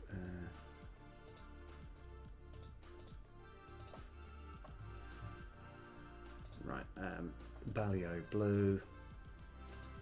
Oh, it's just a blue ball, isn't it? Right, okay. So that is 9.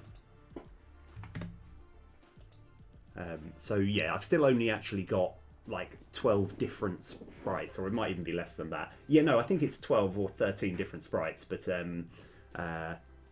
like a lot of them are just sort of repainting different ones. So that one there is 7. Barry Blob is 7. Benji is 2. And yeah, we'll have to. I'll probably do it off stream, but I'll have to type, work out the exact, how much life each one should have. So this is going to be a very much like I've got to get a feel for what makes sense. But the reason that I've kept all of these old ones around is once we've moved them all into the right folder, we can look at the stats of this and this, and actually kind of think, well, we kind of want it proportional. So even though they're going to have different moves and they're going to do different things, we've got a rough idea as to the sort of level that they're going to be at. That's why I've done this. Yeah, right. So, Benji is 2. Betsy Gray, which is that grey one there, is 2. Yeah, I wish there was a quicker way of doing this, but this will help me when I get to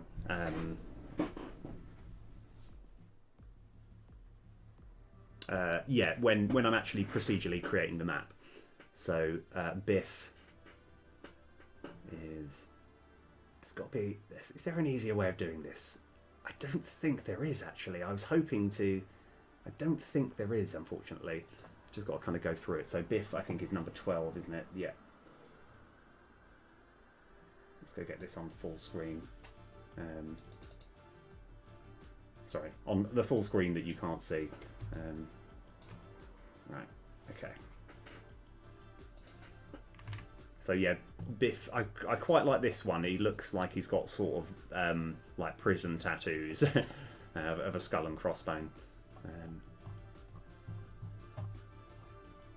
Okay, Black Ball is number 5. I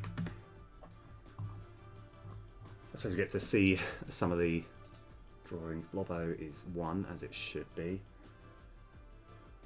Yeah, Bumblebot. I actually know some of these. Claw Wreck, which is, I think, number 10. Yeah.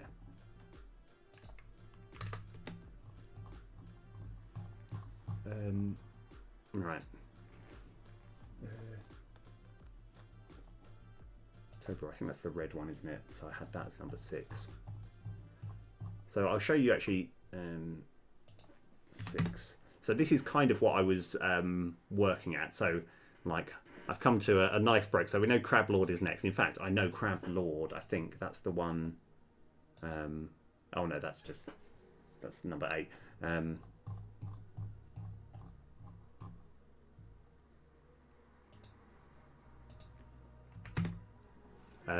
So if I go into, close all this down, close all that, scenes, like a test scene.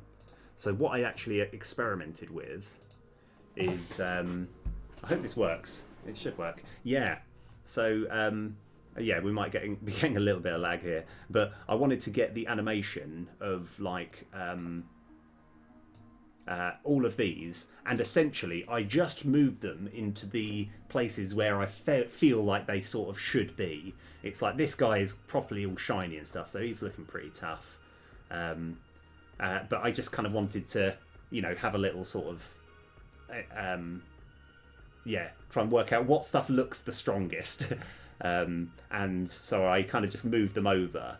into like roughly, and then I print screen, and then I eventually came to that. I thought I'd just quickly show you like that was kind of my sort of idea. So anyway, that's where I sort of got all this from. So anyway, right, back to the grind. Okay, here we go. Right, resources. Clip. So we're up. We did. It's the Dark Menace next, which is. Oh. That one is 5. I have a feeling that there's another one that isn't. I think Black Ball is actually 7. Okay. They look a little bit similar. They're both balls and they're both black and they both got the same animation. That's fine. Okay. Dennis. Oh, yeah. Right, which is 4. There definitely is an easier way of doing this. Just I can't quite work it out yet.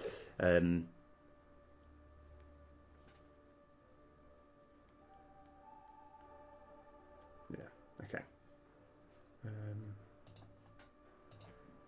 Because I'm essentially just matching the pictures up. Oh. No. No, that won't quite work. Okay. Eddie is the red one there, which is 8.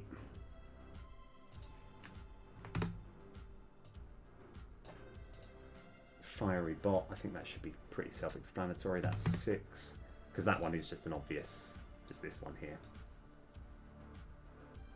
Right, Green Raz, which is just another green ball, which is 3. So this just it shouldn't take too long, but it's just I want to kind of just go through all of them. Grayon is this grey one here.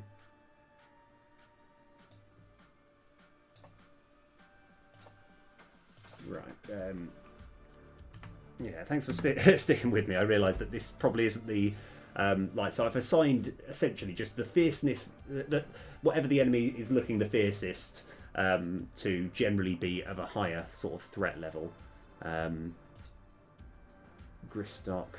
Oh, that's the king crab. I probably should have called it king crab, but I changed it to Gristock, and I'm not sure why. Right, so that's a 12.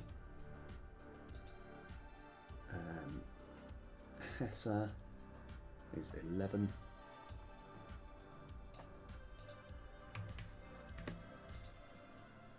Jimmy Van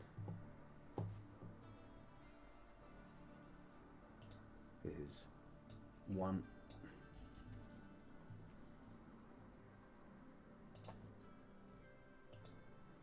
Kane, I know, is 12.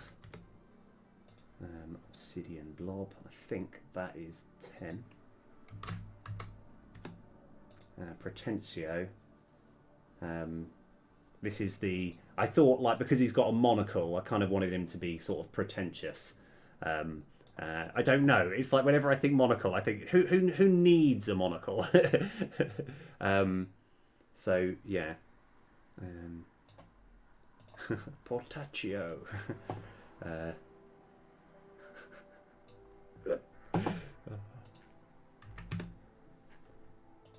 So Paragon is 9.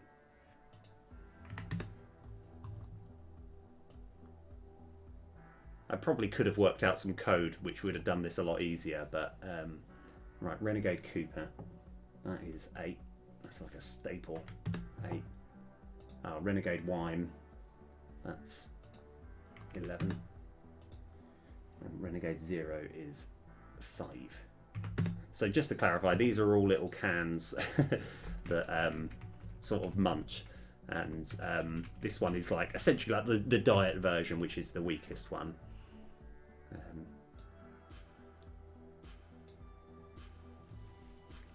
Right, we're almost there. Scalor, yeah, is 9.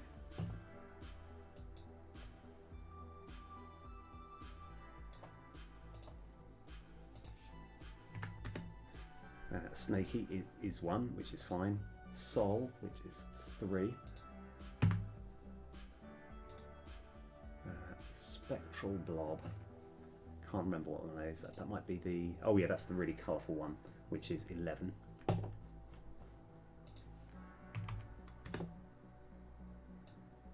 I obviously spent a long time trying to think of these names. It's not as though I just came up with it off the top of my head. That's 6. Uresk, which is 5. And Viperor.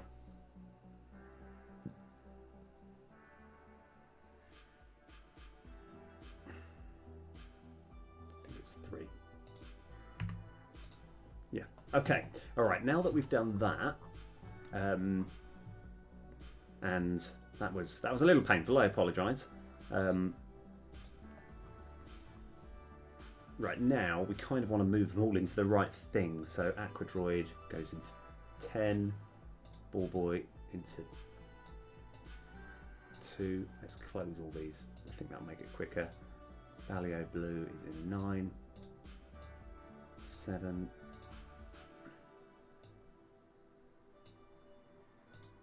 I want to keep them in separate folders just so it's a bit easier to manage a bit later.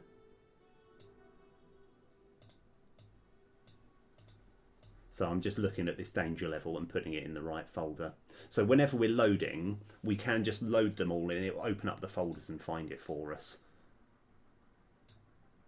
Ah.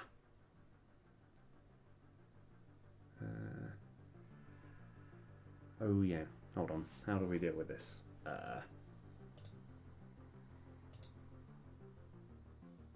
So I think these are actually exactly the same. So I can actually just delete this one and put this one in here. That's fine. Bumblebot. Okay. So yeah, this is something which I probably could have done off stream. I apologise, but this will be really useful for kind of getting everything in gear. Right, so I can close this one down.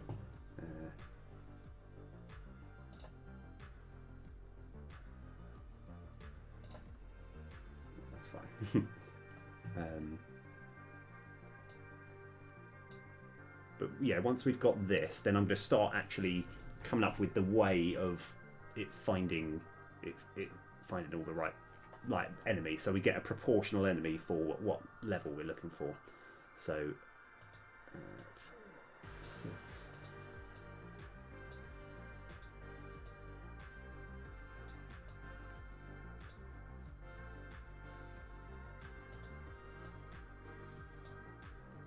But yeah, I also want to make sure that the enemies are varied enough so it doesn't feel like you're fighting the same enemy over and over. You know, I want them to have enough. That's why I made a big thing of trying to make it easier to introduce new moves.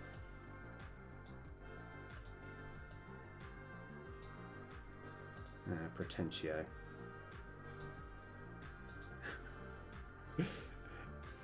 So there was a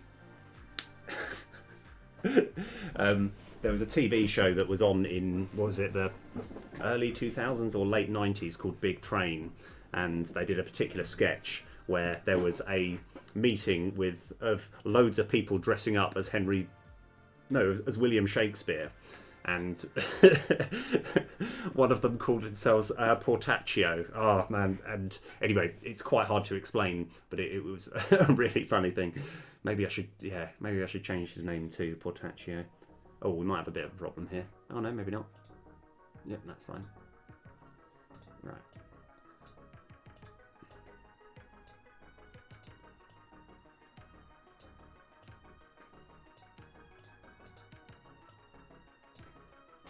Oh yeah, I think that was Mitchell and Webb, wasn't it? Yeah. I can't even remember why we decided to start calling it saying Vectron over the top. Yeah. In Vectron's name. It's quite hard to actually... I was hoping it's going to be on Netflix, because my friend was going to watch all of Mitchell and Webb, and he got about, halfway through the second series, and then they just removed it forever, so he's never got back to it. So whenever I'm bringing up a Mitchell and Webb reference, there's a small chance he might understand it, but he probably won't. Okay. So it looks like we've got some of the numbers mixed up, but that's okay. So it should be 3 in this one, but 4 in the rest. So 4, 4. So there's 1 here, which... I think Eddie needs to be in 8. So I'm just going to check that there are 4 in all of these.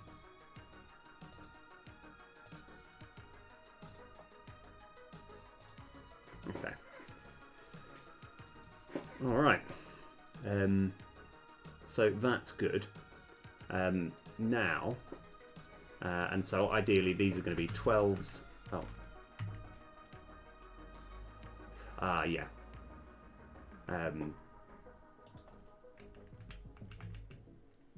Yeah, I guess I can change all of these ones to 0, because we don't really want to get access these ones.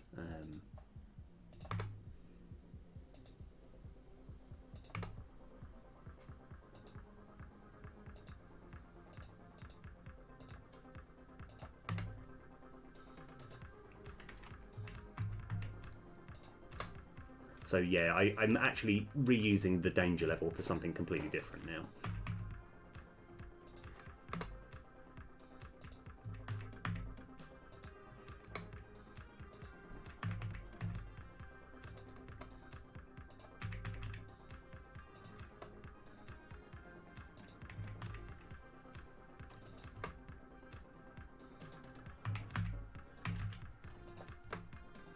Right, okay. All right, that's good. So now that we've done that, we're going to go into our procedurally generate thing, and we want to island encounter. Here we go. We want to get the monster.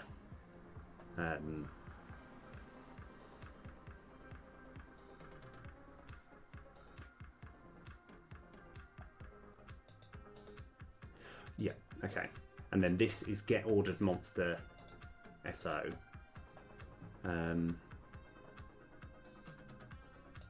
So yeah, we're going to just change this particular function here.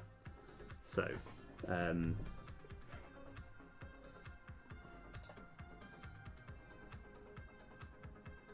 okay, so here we're getting hold of all the monsters there are available. All right, and then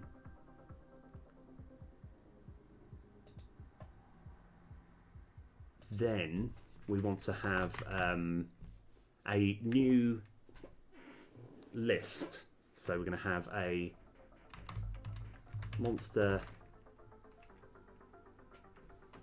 SO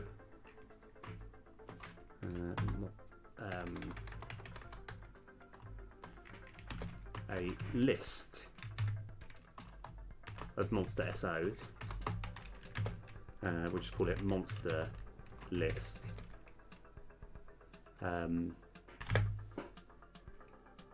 Equals new list.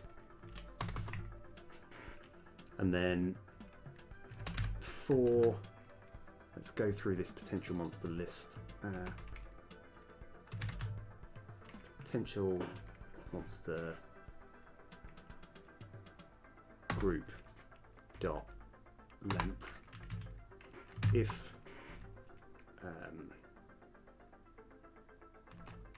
monster int is equal to potential monster group I dot danger level, then we want to add it. We want to have monster list. Yes, we want to do exactly that. Exactly that. Brilliant, right? And then we're going to return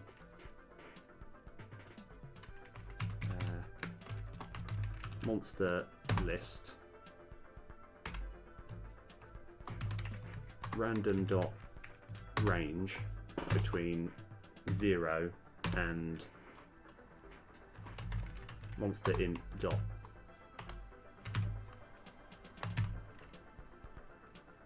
count. No, I've done the wrong thing. That needs to be monster list.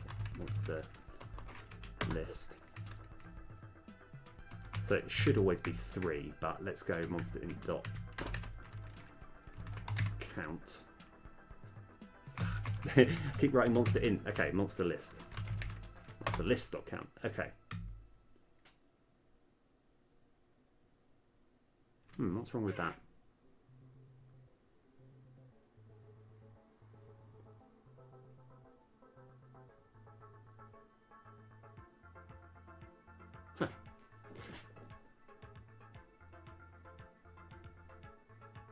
Because that is a very real thing. There is a.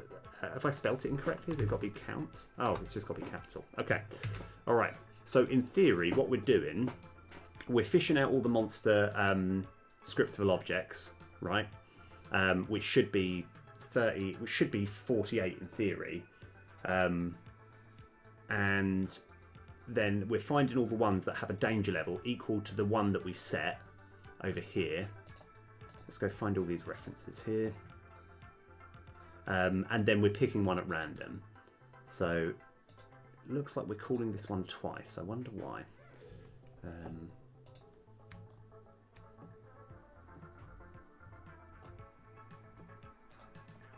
Let's go find all these references. Sorry, I'm trying to work out why we're calling it twice, and I have a feeling...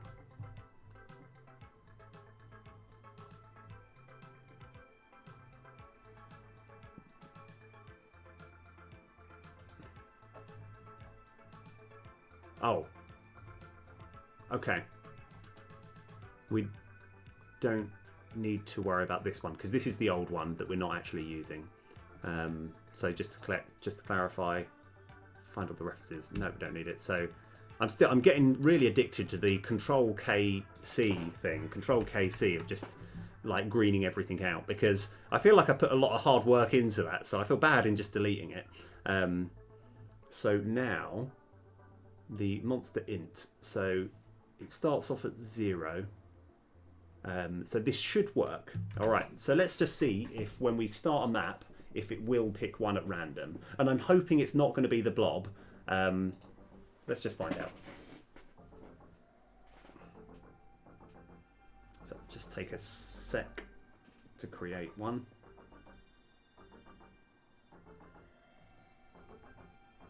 Let's hope. It's this slight moment where I thought, have I put a while loop in that is breaking everything? I wonder why this is taking as long as it should do. Oh. That's because I'm in the wrong thing. That's why we're struggling. Okay, I was on the wrong scene. Okay. Whew, right, let's go back into here. Right, now, let's find out. So, we do have an error message, which is kind of expected. Let's have a look. Create destiny map routine. Let's find out why we're struggling. Unfortunately, annoyingly, it's annoying when this happens because we got to work out the exact point in which it's done. So let's find out. Let's see if we can go into this bit. So it looks like we're struggling here.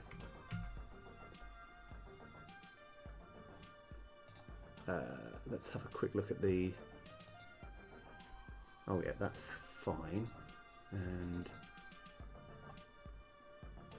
that's probably fine. Okay. So, it looks like it's stopping at the first bit. So what we should do is go over to here, not there. Wow, that's not what I wanted. Oh, actually. So we have got it on quick reset. Why do I keep clicking on that? That's what I wanted. So what we kind of want to do is have a little debug.log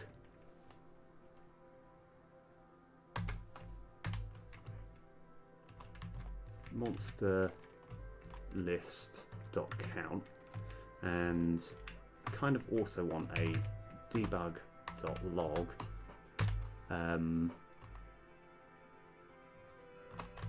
monster int. Oh, I know why. I know what the problem is. I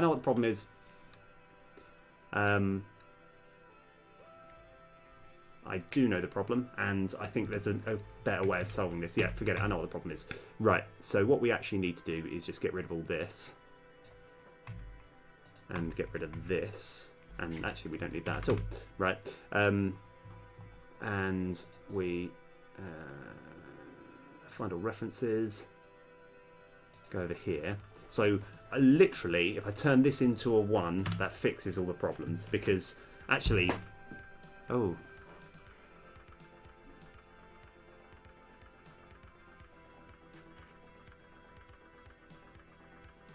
Okay. Actually, I don't know if that has fixed everything. Sorry. You know when everything kind of goes... oh, we've got this around here somewhere. Oh, yeah. So we can actually just get rid of that as well. Yeah, that's what we were struggling with. Okay. It was looking for in a folder that was empty. But I think we can just do that. Oh, in fact... I could... Oh, that would actually... I could just put monster int here. You know, for the time being, let's just comment that out. It just might save a bit of processing time, but I think this should still work. Right. Okay, so we're hoping that let's find out if we got any more error messages. Okay. All right. So now, what monster is this going to be? If I click here. Okay, good. And now I think I'm just going to see if this still plays and we can still go to the next scene and it still transfers the correct monster over. Miraculously, yes, it does. That's brilliant. Okay, fantastic. Right, so now, now that we have it all loaded, I want to then go... I want to see, without doing the quick reset, if all the data is loaded okay and we can then still play it. So let's go back onto this test map. It should be snaky again.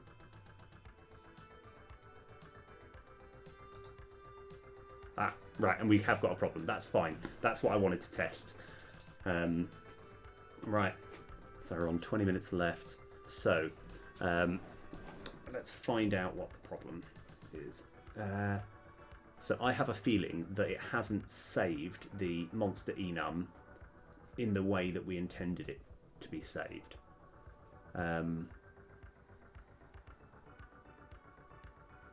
So why is that the case?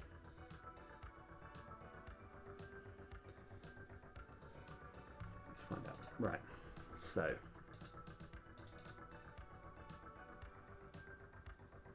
Let me make this a for loop the way that it should, like that.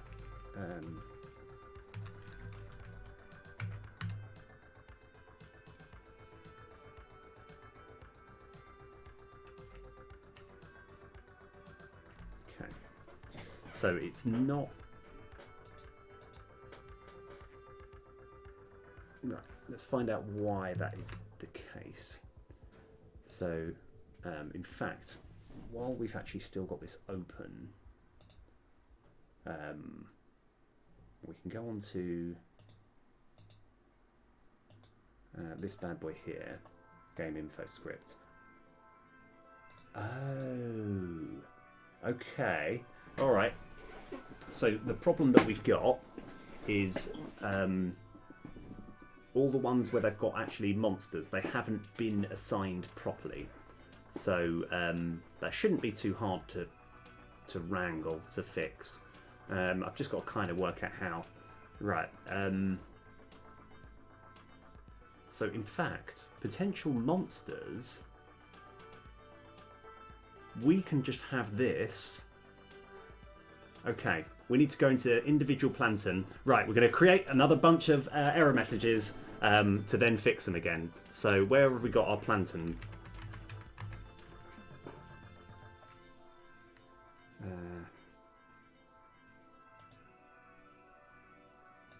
Individual plantain class. Right, so here we're going to have... Yeah, so this will create problems, but I'm fine with this. Right, okay, how many error messages will it create? I am going to say...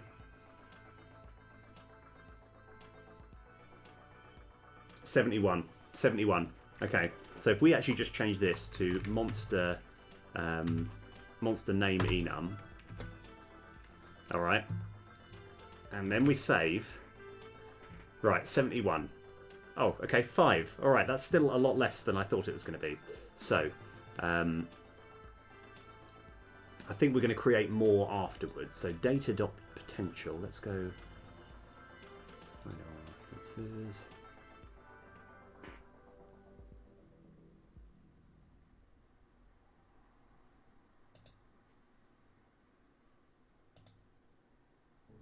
Okay, that's all fine.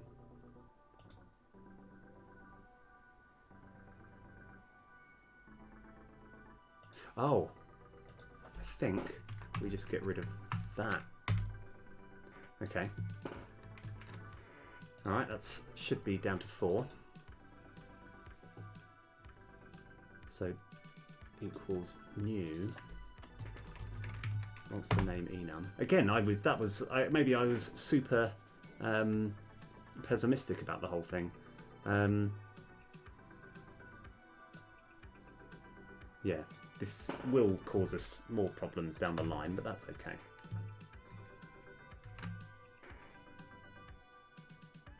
Yeah, because there's no point in trying to save all of... Yeah, we're trying to save more data than we need to. Equals...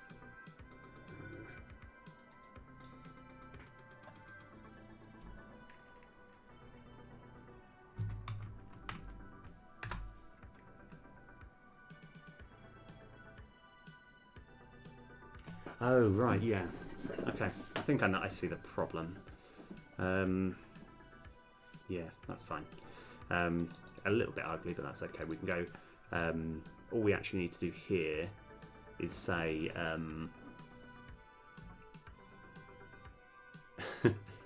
this one dot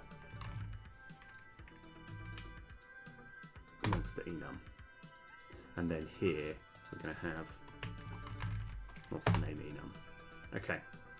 Alright. Let's see where else we're struggling.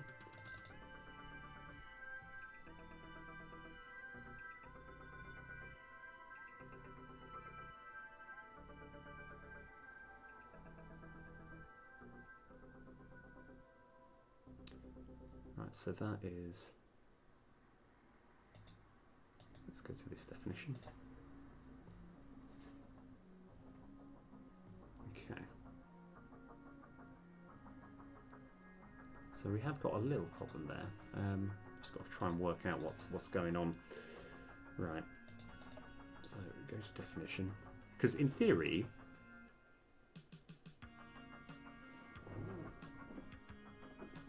Oh, okay.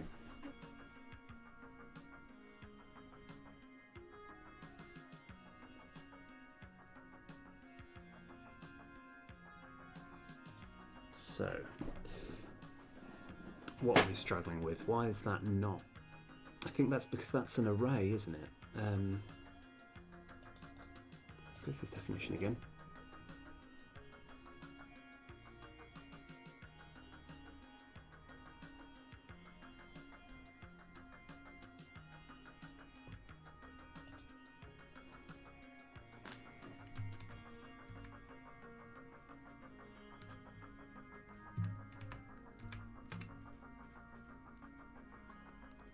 Okay, so we've got an error message there.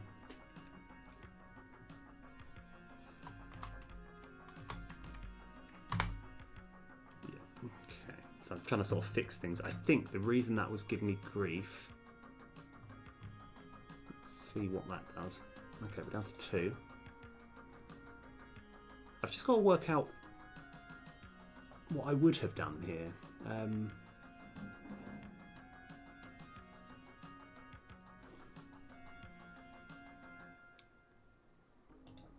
So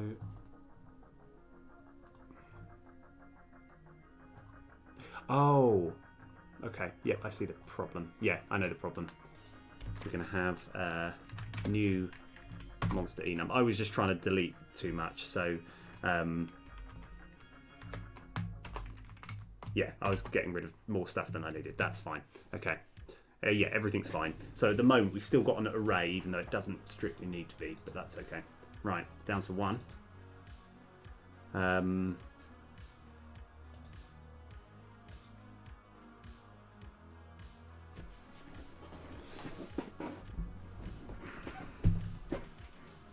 dc.monster on tile.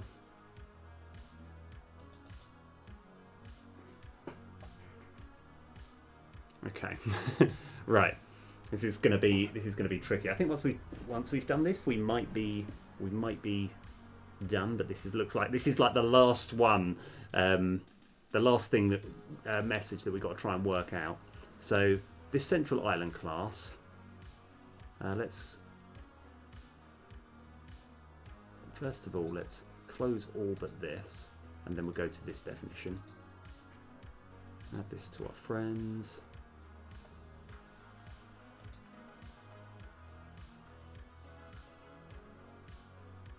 And DTC, let's go to this definition.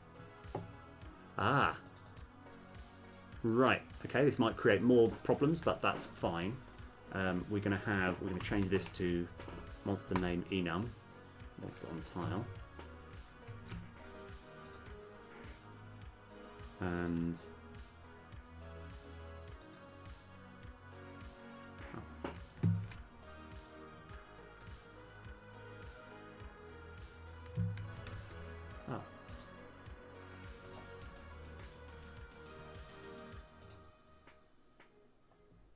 okay, right, let's just see. I think we've still got more error messages. Yep, hold on.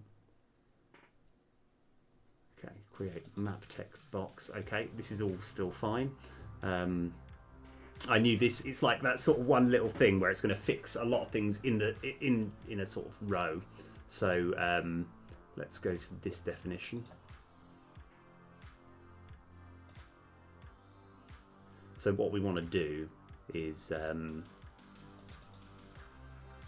we want to change this to monster name enum dot aquadroid, and here, yeah. So this will again cause us more problems, but that's okay. So in fact, let's go change all of this. Actually, before I get too gung-ho about this,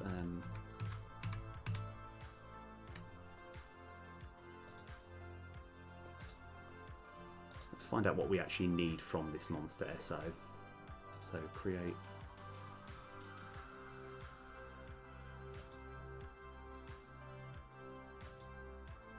map text. Yeah, so this might be.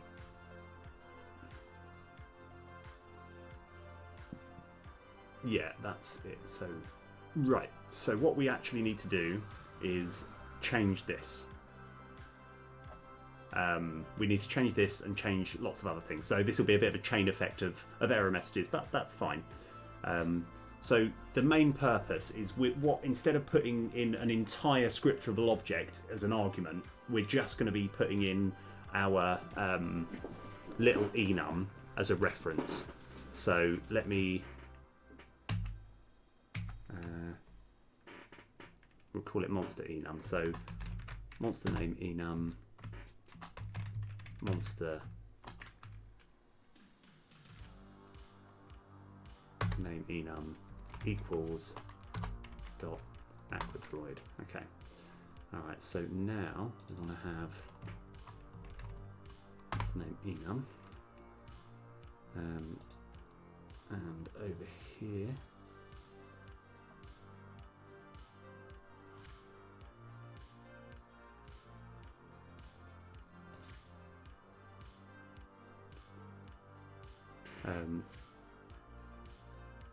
Create map text.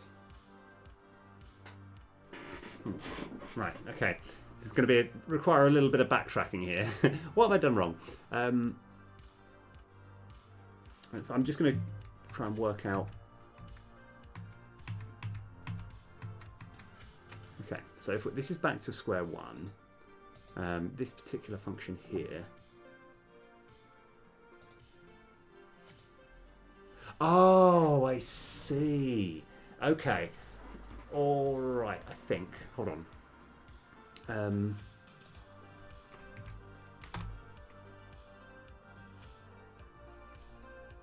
think I see. Let's find out how many of these create map text box. Let's go that we've actually got. I see. So I think it would help if we actually change this bit first. Right. Okay. Right. Yeah. So what I've done is I've basically overloaded. So I've got scripts which do different things, and I have just slightly worked at it at the wrong angle. So all of this does work. That's fine. So I think if we just start from here and work our way backwards. So summon text for monster map. So we're going to kind of like essentially go right to the end where it was relevant, and then kind of work our way back. So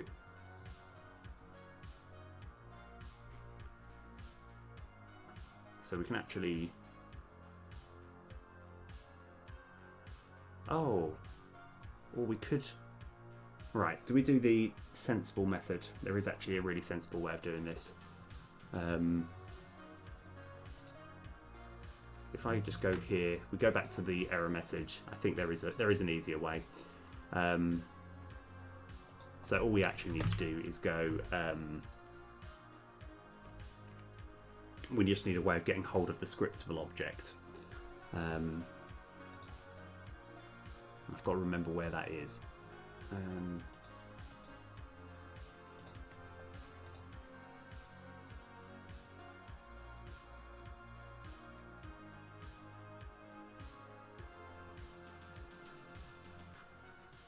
Okay.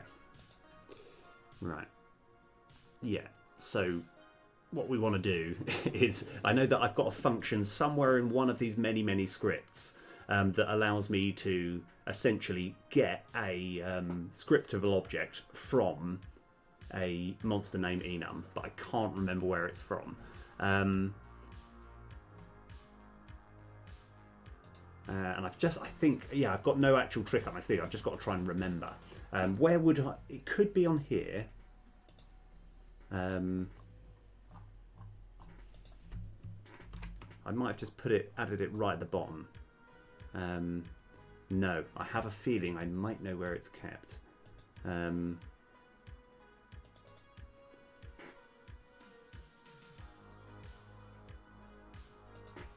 Let me level master script dot instance dot get. No, okay, it's not that one. Game info script dot instance dot get. Okay, well, it's not there either. So what we could do is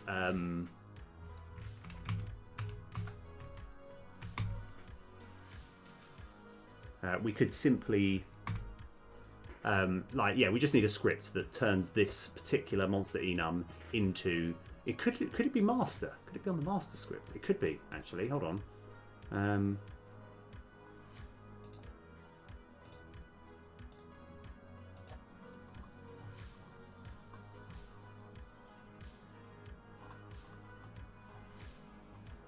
Come on. Yes! Right, this is it. This is the key bit. This is the bit of script that we needed.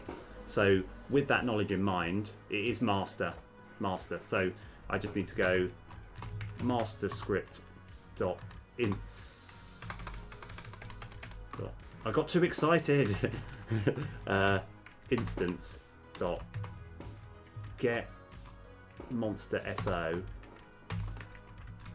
and we chuck it in there. Okay. All right. Okay, right, that's a good start. So what we're going to do, we're going to have a quick reset, see if we run into any problems right now. So it looks like it's good, and let me make this a little bigger. So this is our in-game screen.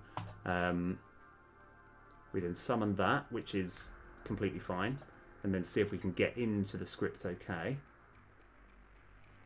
That seems all good. Okay, and then I'm going to exit game. All right, and then we're going to take off the quick reset and see if it still loads okay. See if it's still got all the data it needs.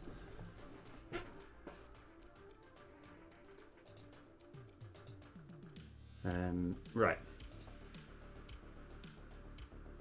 Okay, that's good so far.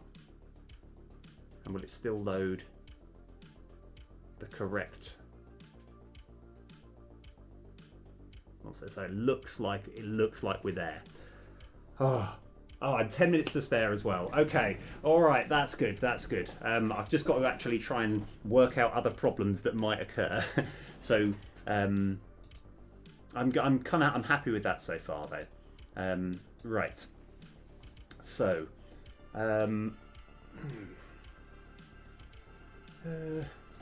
right. That's really good. Sorry, I know that was quite intensive, but I think we have made quite a bit of progress. So what we're kind of looking to do now is we kind of want to design the monsters now. We're going to think like what sort of attacks should we use, and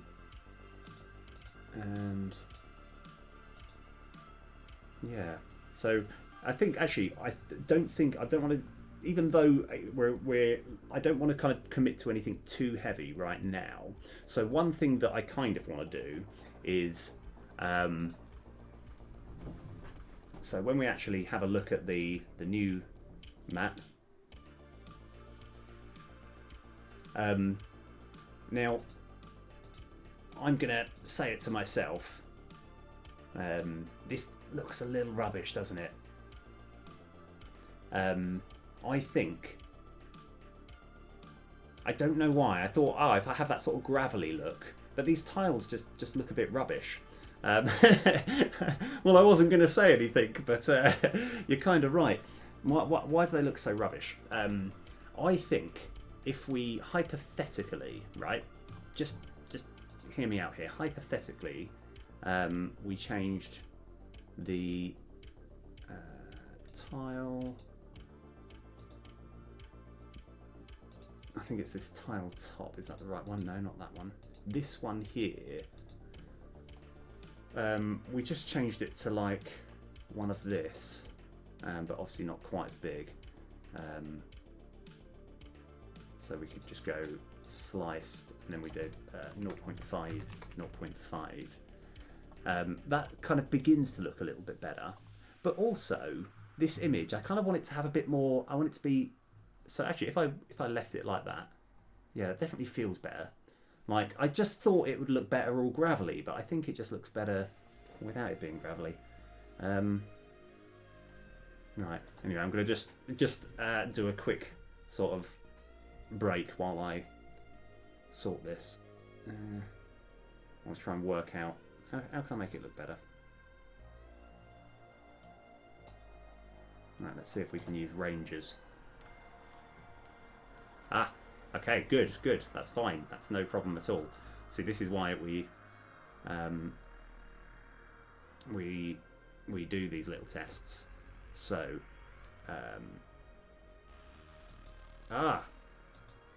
get mini script. That shouldn't even be a thing. This is on combat, so I would presume somewhere we've got access. Right, okay, good, good. Right, this is fine. This is absolutely fine. Right, brilliant, wicked. So we don't want this. I actually thought I'd got rid of all of this, but that's no problem at all. We can just go get rid of that, and I guess we get rid of that. And then we can then, let's stop this now. So all we actually need to do is say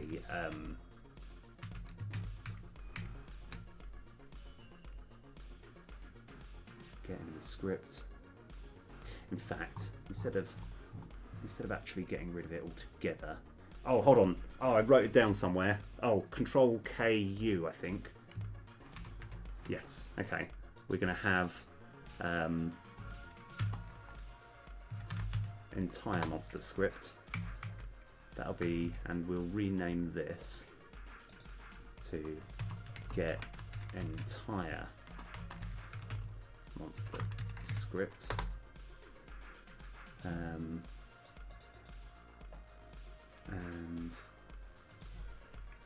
we want a private entire monster script underscore entire monster script.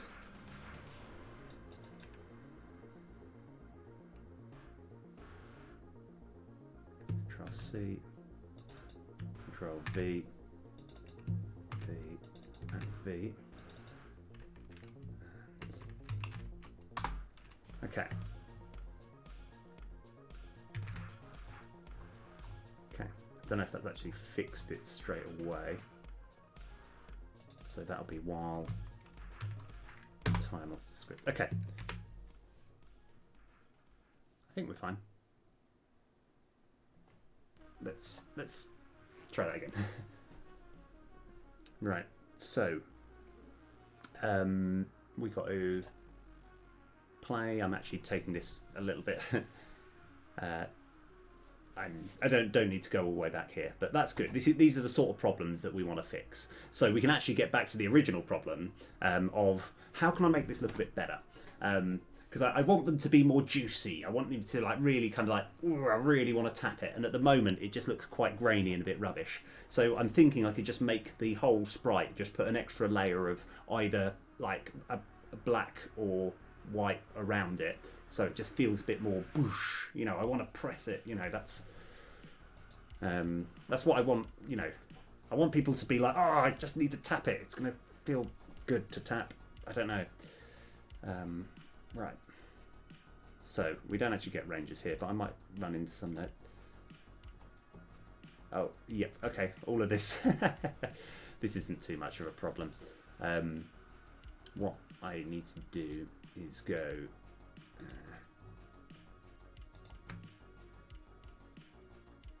all of these ranged actions plus, that's fine. That's going to be basic jump forward one. Yeah. Okay. So yeah, at the moment it's defaulting to having a basic attack at the front, which it shouldn't be able to do. That's because I need to edit. I do need to do some editing.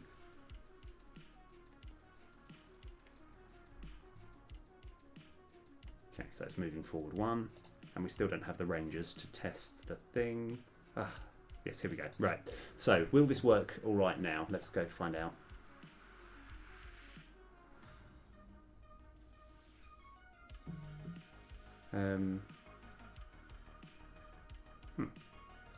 Feel there was actually still some issues going there. Anyway, I'm going to worry about that later. That'll be an off stream thing. What we're going to do now is yeah,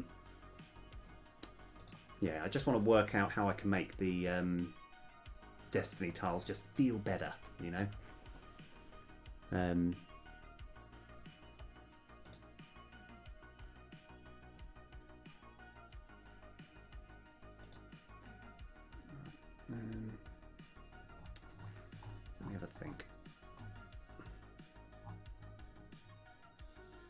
So what we should do is, if I select over here, it's the island tiles. So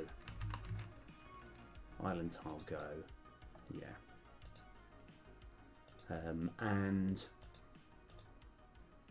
when it's selecting its sprite, we should just make it the grey one. So let's just work this out. This shouldn't be too hard. So the tile, this one here, we want it to be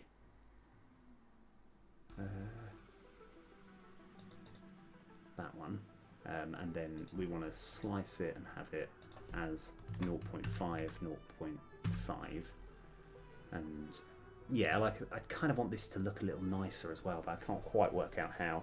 I might just get all of those images and just make them just a bit thicker around the edges just to feel, but let's work with doing that. As much as I've done it there still is actually a bit of work that we need to do. So edit script,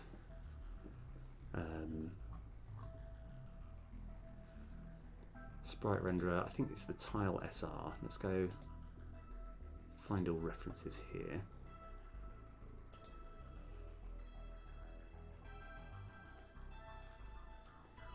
Yep, that's fine, that's fine. That's all good. I think we can just get rid of that. All right, let's see if that works. And then, yeah, so I just kind of like, I don't know, I just prefer that the look of that tile. It just feels a bit more simplistic. So that's more or less sorted that problem out, hasn't it? Yeah, that feels more pressable. But I can still edit these just to look a little bit less grainy. But I'll worry about that later. I also, as much as I do love this ability to zoom out, it's almost entirely pointless because you can't see anything here. So what I was sort of considering is like this is kind of like where we do a bit of experimenting here. This is island tiles. So if I type island tiles,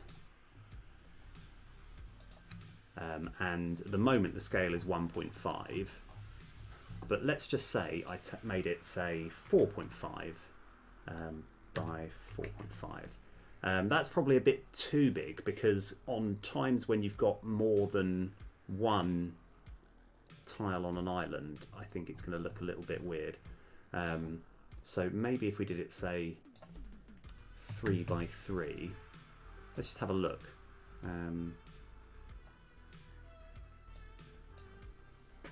That's a little bit more manageable, isn't it? So that way I think it can cater for having up to 4 things on an island as well. So let's actually experiment with that. Map test script. We just want to find this one. Let's go to this definition. So yeah, I actually did delve into this. So what we're kind of looking to do, so yeah, this is where we're actually adding 4 things to the first island.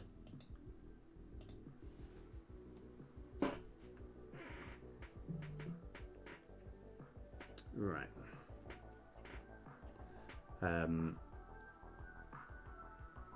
Oh yes, of course, that's because I meant to do a quick reset. So if we do a quick reset now, hopefully we get 4 tiles on the island. Oh, looks like there was an error message, but yeah. So now, if I press this, and then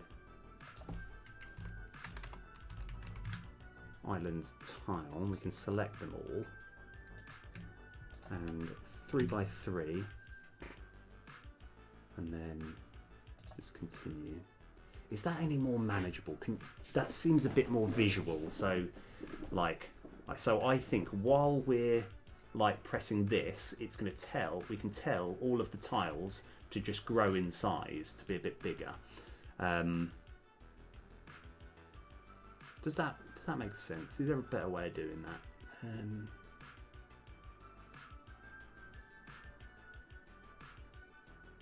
Yeah, it might be, but I think I'm okay with that. Right, so now we just got to work out how we're going to do that. Right, so let's go pause this. Let's go on to here. Let's edit script. And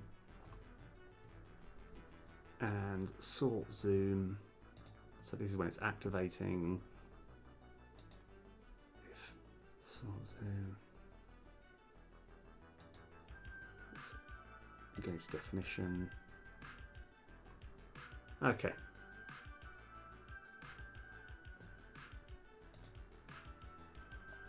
So we're now doing a switch statement for zoomed out. This changes everything. So when it's already zoomed out, it then becomes, yeah, this is all fine. So what we kind of want to do is, I'm going to have a little green message here saying, make all the tiles size 3, and then here, oh no, actually it's the other way around, isn't it? So we want to make all the, yeah. Right, so how can we get hold of all the Destiny tiles?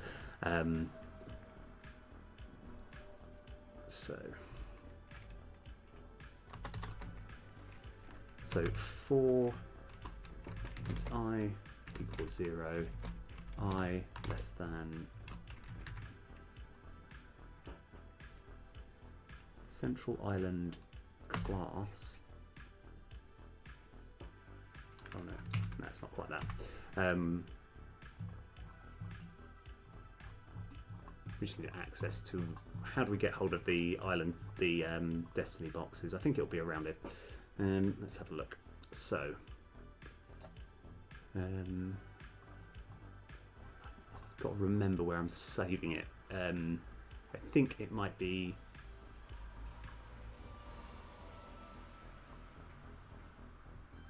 CI classes, that could be it.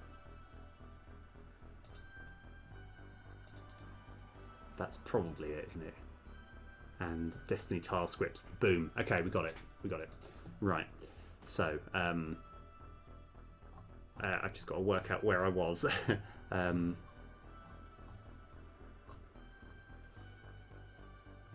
So that's actually not there at all, is it? It's... Oh yeah, it is. Right, so let's go to this definition. Okay, right, so yeah, so that will be CI classes dot length I plus plus, and then we're going to do a for, and then that will be J, which will be CI classes dot CI classes I dot underscore Destiny tile scripts J. Oh, oops. Dot Destiny size dot length there, and then mover dot instance dot grow to size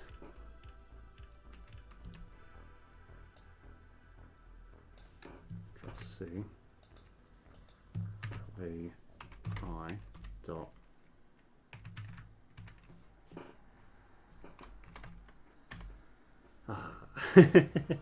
right. I'm hoping this Destiny tile script does actually Destiny tile script. Oh, it does. Dot base trans. That's fine. Dot base trans. New vector 3 3.0 f 3.0 f comma time to take is going to be 0.5 seconds. Okay. And then we can have that here as well. That will be 1.5, 1.5. So this might not look great straight away because it won't default to being the correct size. But let's just see if the zoom out works. So that's still small there. Right, but now when we zoom out, let's have a look. Oh yeah, that's because this needs to be J, didn't it? Yeah, of course it did. Yeah, that's fine. All right, let's try it again.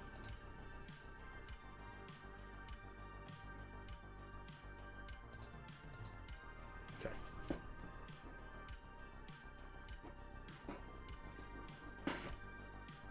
So that's the zooming in, and then we zoom out, and then like because this is still, you know, you can get a sort of an idea of what's going on. Yeah, that's a bit better, isn't it? And then hopefully, I need to do J. I need to put J here as well. So it's still not, it's not great, but it just kind of, it makes the whole zooming in and out just look a little bit nicer, doesn't it? Yeah, I do want to kind of sort out these pictures, but yeah, so zooming out, zoom back in, and it almost seems seamless, doesn't it? Right. Yeah. Now, there is an argument that I could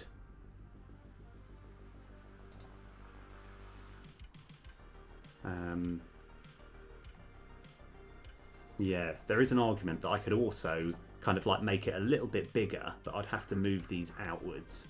Because if they were all 4.5 now, these would overlap, which is not what we want. But what we do want to happen, yeah, maybe if these were. So how would I go about doing that, and how far out would I want it to be?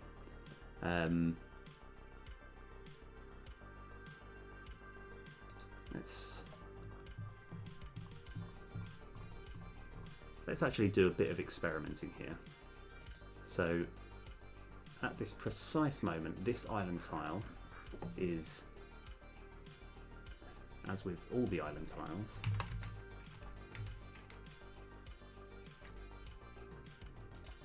they're all minus 0.25. Yeah, that's so it sort of corrects itself. Whereas if we hypothetically just -1, no, that's a bit big, isn't it? Minus 0.5 minus 0.5. This is just a bit of an experiment. And then this one here, we go minus 0.5, and then that one plus 0.5. Okay, and then we zoom out. We could probably make this a little bit bigger. So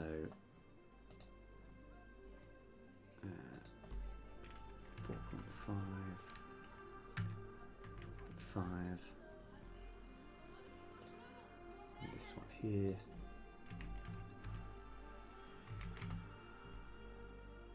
Okay.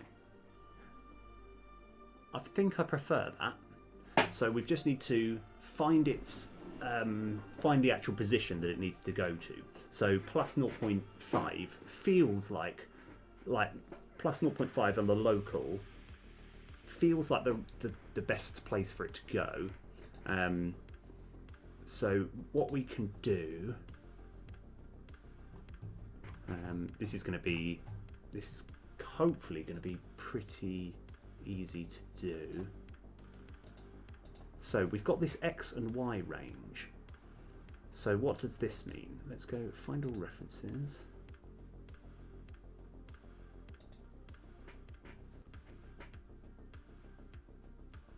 So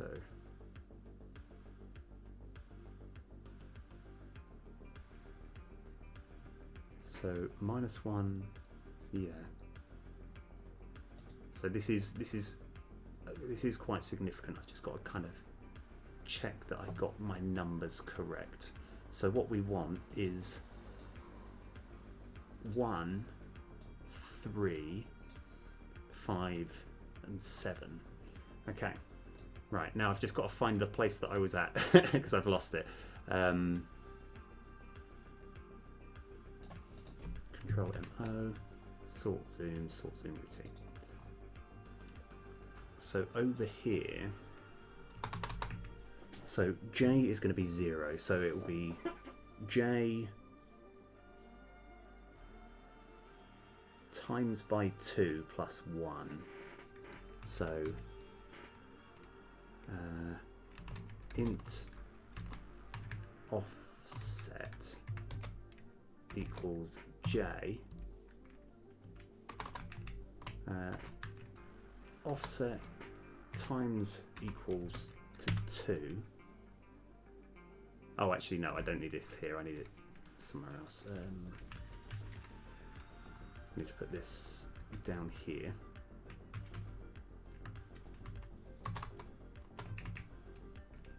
And then offset plus plus. Okay, so now we also want to go mover dot instance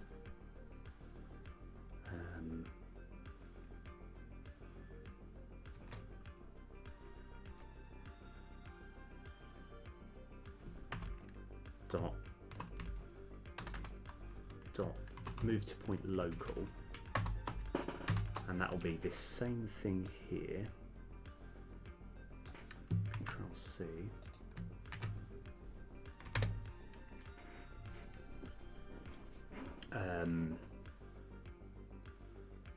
Destination vec will be CI classes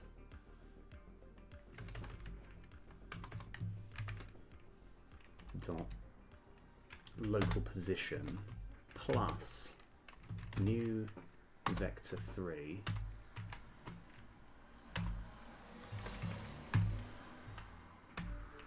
Okay, right. Oh, this will be brilliant. If this works first time, I'll be so happy. So we now want to have our x range J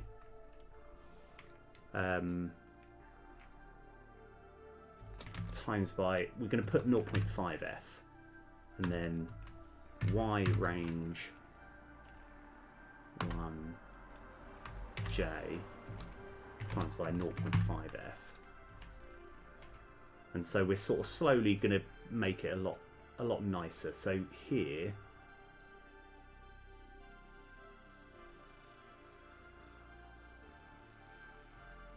I think that's what we're after. And then at this point here,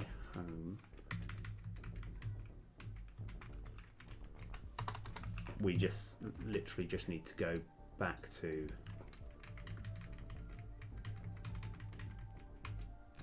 .25f.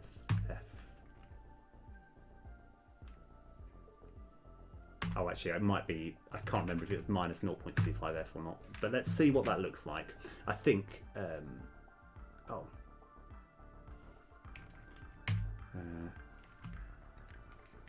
get rid of all that.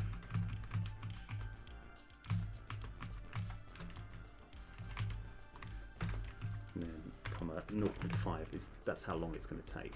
So let's see. I think I've got that number wrong. I need to work out what that number is, and it's easiest to find out if I just start the game.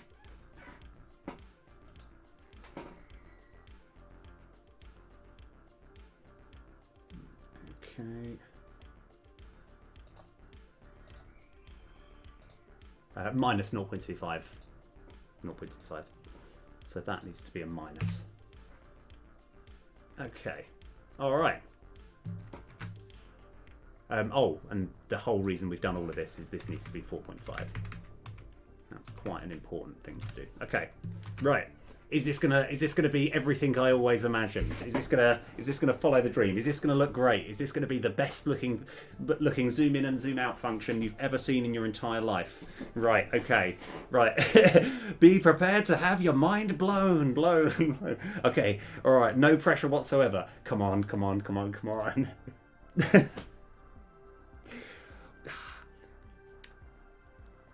I definitely tried hard.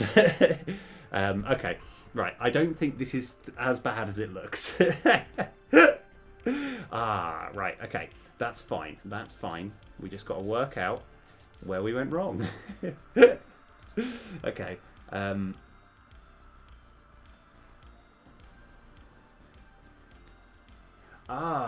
Right. I think I know the problem. So, hypothetically, let's have a look. But, right, okay, while we're there, just to see, it does move back into the right place.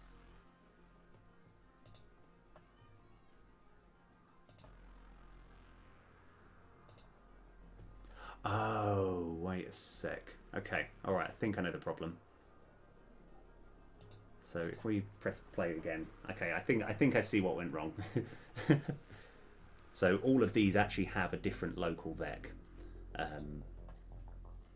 So this one, for example, is minus. Yeah, okay, that's fine. So we've actually kind of got to take a page from what we did. Let's go find all references.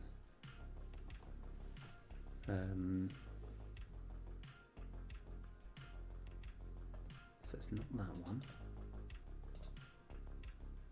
because I think I used this to place the Destiny tile in the first place.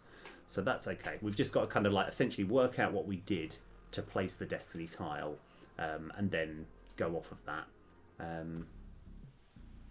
So map test script. Right, where are we? So I think it's actually right at the top where we're just creating the Destiny map. So CR.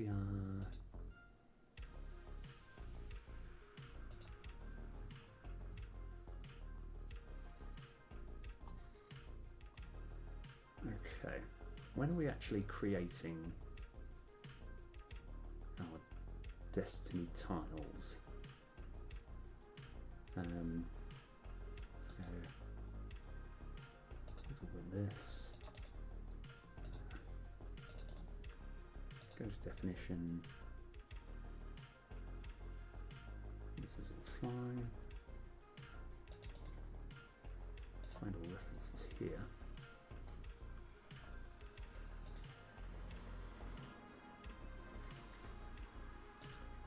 So don't need any of that. So this is all about destroying. So that's where we assign it. Ah.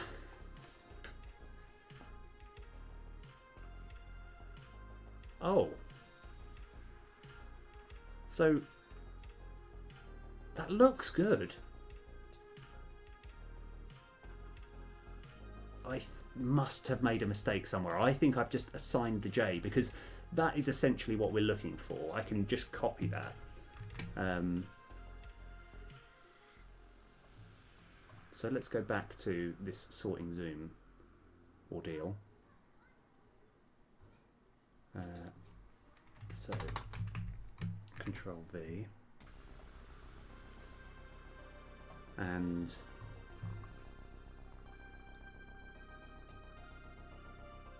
kind of want that as well.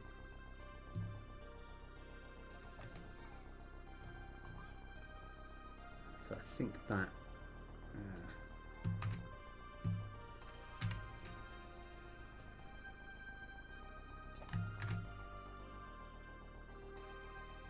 So that should return it back to normal.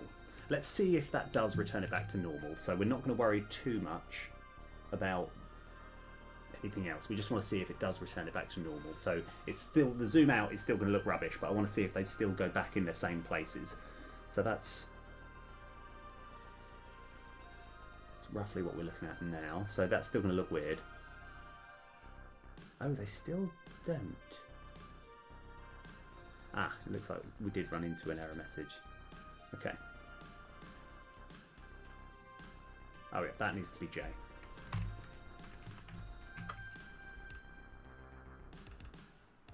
Right, okay, let's try again.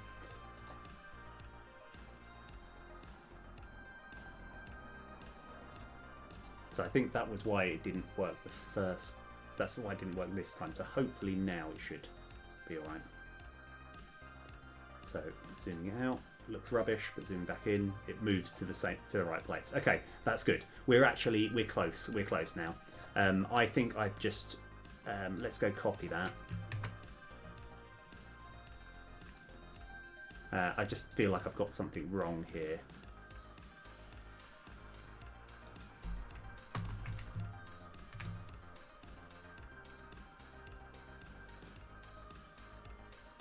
Oh, I put J there. Oh, all of this was fine, by the way. I just put J there, and I meant to put the XY in. Okay, everything's fine. All right, I've just found a cleaner version of it. Yeah, okay, right, I think we're back on board now. So if I have XY int, and then have that as the XY int, although I think we can get rid of all of that. And I think this just needs to be 0.75. Okay, right, come on, Johnny 5. Right. I think I watched Short Circuit when I was quite a lot younger, and I'm wondering if it's still kind of like, if it's still going to be as good and as magical as when I was watching it. if I were to watch it now. Right, boom, look at that. There we are. Right, that's what we were after. Look, much bigger, and then it goes back in. All right. Okay, what if I were to really try and break it? Is that going to do anything? And then... no, I think we're okay. Yeah, that's much better, isn't it? Cool. All right. I'm happy with that. So now you can kind of get an idea as to what you can do on each island. So you've got a kind of clearer picture. And despite the fact it looking cool, there's now a purpose to actually do this. So you can sort of plan. You can be like, well, I hope I'm going to get a thing here, and then I'm going to do this there, and yeah. Okay. All right. So that's nice. Let's sort out something which has been hassling me for a little while. We want to... I don't even know what that is. So... oh no, hold on. What have I done? Wanted to kind of drag over, and I can't remember. That's it, just right mouse button. So...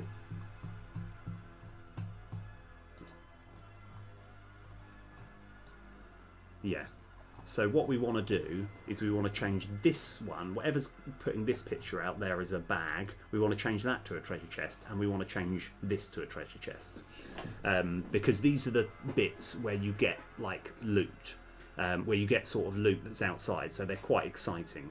Okay. Yeah, okay. Right, that's what we're going to work on now. Let me go get hold of this Destiny tile script, and that's what we'll work on next. Right. Okay. I think like if ever there was the sort of like this going to be a highlight, I think that's pretty sweet actually. I'm glad I've got that zoom in, zoom out function. Okay, right. So it's the tile top SR. Right, that's the thing that indicates what picture we're going to have on top of the tile. So if we go find all references, we can go home and hold on. Yeah, it's this one here. It's home. Tile top sprites. Okay, so it's the moment this is set. So how do we get...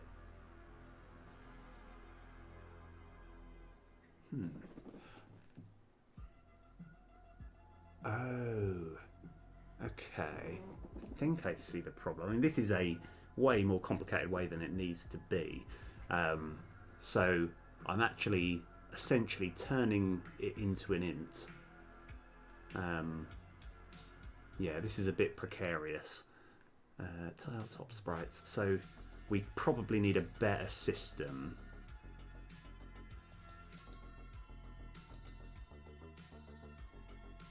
Yeah.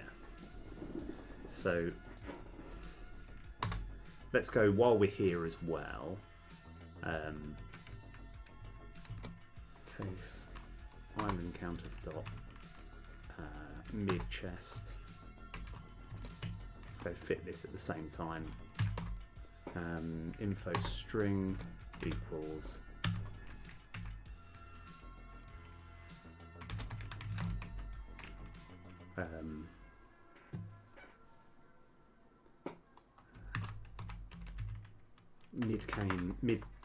mid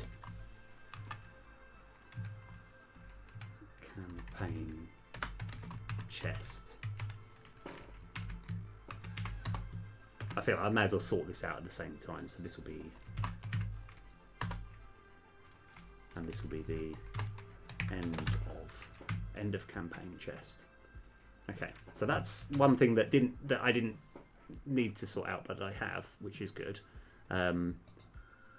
Let's find all these references.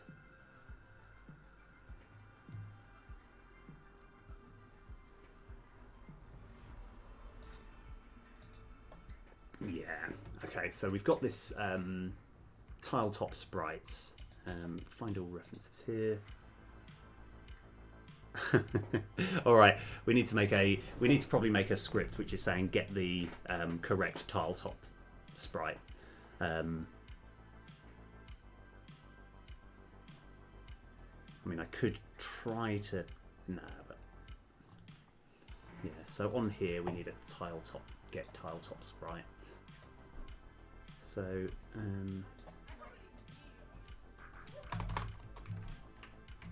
public sprite get tile top sprite, and the argument, I think it's an island encounter, isn't it? Yeah, isn't island encounter, island encounters, and then return null, and now we're just going to have a switch statement for island encounters, case island encounters dot, how many have we got to work with? Quite a few. Life return tile top sprites. I'm going to put 0 and then we'll just match them all up, I think.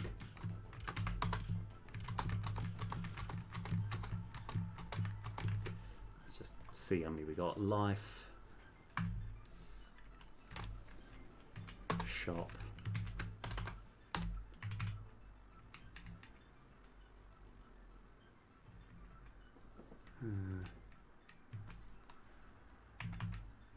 yeah, we kind of want to work our way down the numbers.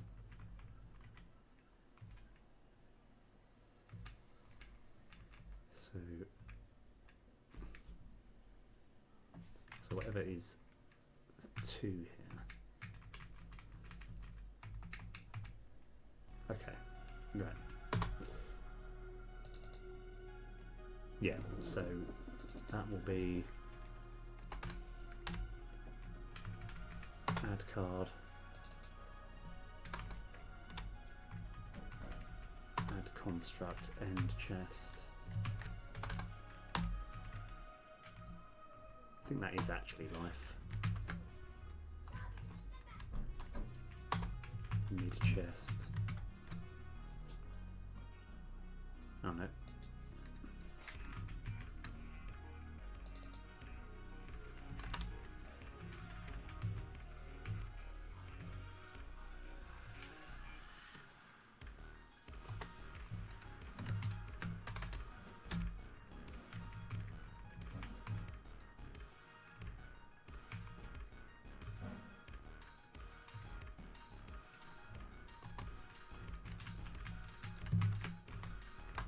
So I kind of, just for simplicity, all of these numbers, we want to make sure when you hover over, it's saying like it's number 0, where it says like add card equals 0. I kind of want to go running upwards.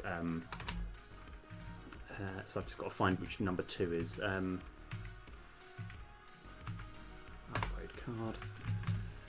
Then that one is 3, yep. That one's 4. So whatever 5 is. It doesn't. We don't actually have to do it this way, but I think this will make life a lot easier. So shop.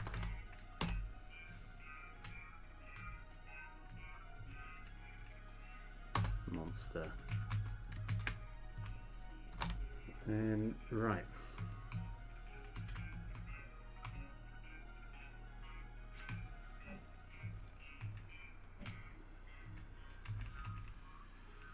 The mid chest is 7, and I'm guessing that's end chest.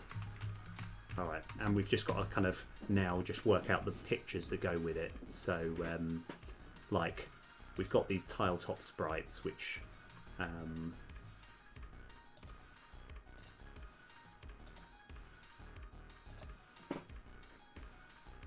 so it's sprites, destiny tile tops. That's what we're after. So sprites, destiny tile top. So I'm going to move this just on this side. Yeah. Sprites. Destiny sprites, destiny tile tops. Okay. All right, and these are the pictures that we're working with. So that will be add card is going to be number 0. Add construct is 1. So I'm changing the code on the other side because I think a lot of them do match up incidentally with the thing that they should do, but I want to make sure I've got a bit more control over it. So life is indeed 3. So it should be trash card next, which is 4. Then shop is indeed 5. And I'm even going to hazard a guess and say this is going to be a monster here. Yes, right, that's 6. Yeah, that one's 6. And I think we just have both chests as whatever this one is. So that's 0, 1, 2, 3, 4, 5, 6, 7, 8, 9, 10. Number 10. In the array of 11. Right, okay. Alright, so now let's go bring this back. So yeah, I've just filled in all those numbers. Let's have it back to full screen so I can get that. Okay, right.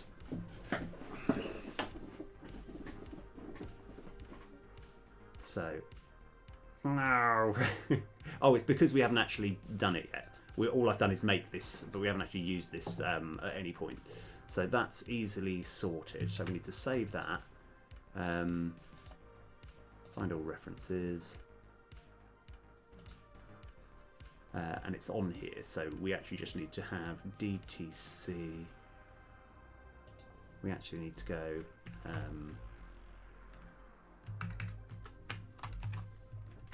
get tile top sprites. And probably get rid of that little parentheses.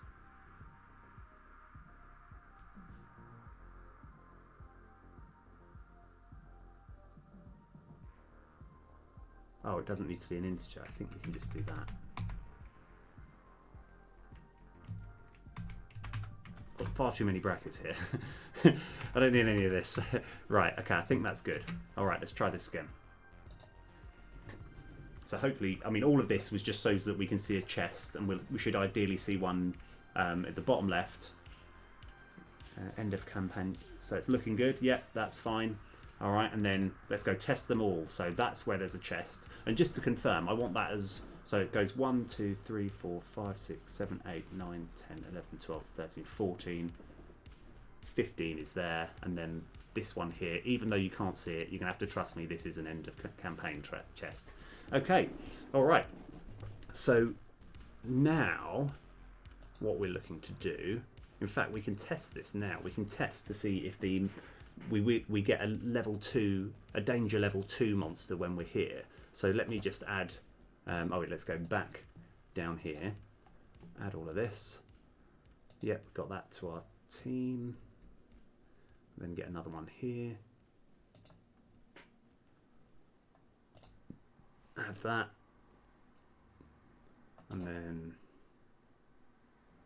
And then we do fight Benji, which I believe is a level 2, but we're still, yeah. So okay, right, we're making good headway. So the slight problem that we've got right now is if I press end turn, it's then trying to attack there, and I'm sure there's a simple reason as to why that is the case, but let's go fix that. I think we're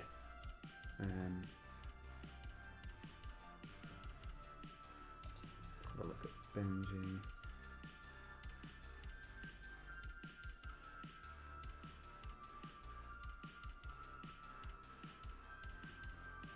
Oh, it's because we've got the monster range attack all as basic. That is what I meant to actually change earlier. So we can select all of these.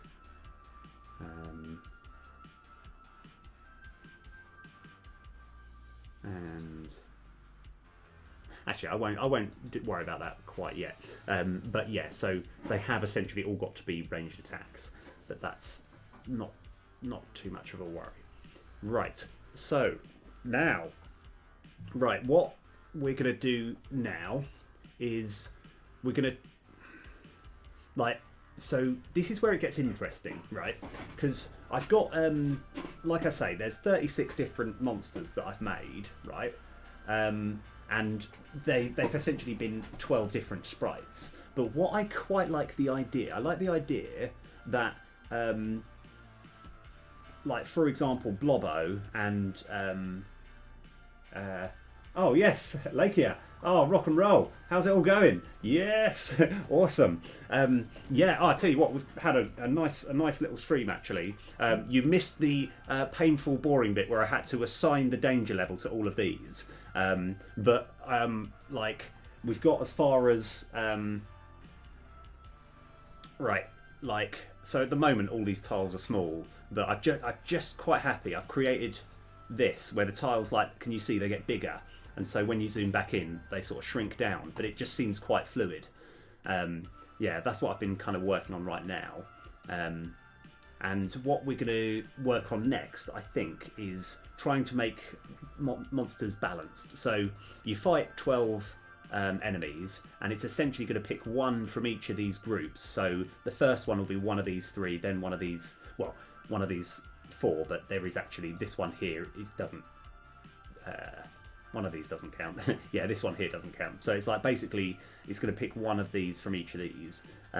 But we've essentially reset a lot of the stat points. But anyway, how's everything going your side? Right, so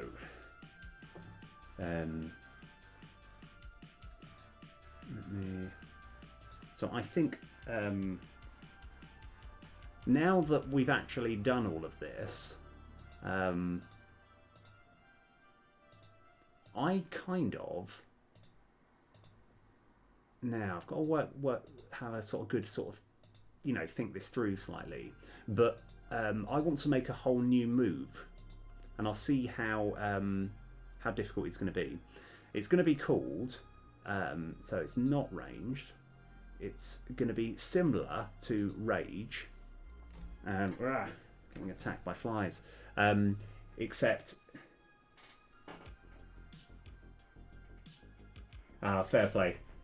Yeah, I suppose it's like that's one of those things when it is quite hard when you've got like some arrangement. Like I think yesterday was a bit of a pain because I had my groceries due at 2 o'clock. So I was thinking it's quite hard to kind of like wake up, get everything ready, then try and do a stream, and then and then get ready for the delivery. But I know that feeling. I mean, not exactly, not as much. I don't have. Yeah, I don't. It's probably not quite as difficult. I don't probably. Yeah, but yeah. Sorry, I'm waffling here. Right, so we're gonna make rage attack. All right. Oh wow. Oh goodness me. Oh. Imagine there was a really cool animation saying, okay, right, sorry, you can spam 3 emotes because there's a way of making it so you can spam more. But if you, I think 3 is the limit. Like I have, yeah, sorry about that. Anyway, welcome everyone. We are, fair enough. So we're going to create a new move which is going to be called Rage Attack, where it does some damage, but it also boosts its attack at the same time. Yes, 3, the prime number. Yes, rock and roll. Right. Oh, how was the stream? How's it all going? How's your game coming along? Yeah, and thanks for the raid as well. That's rock.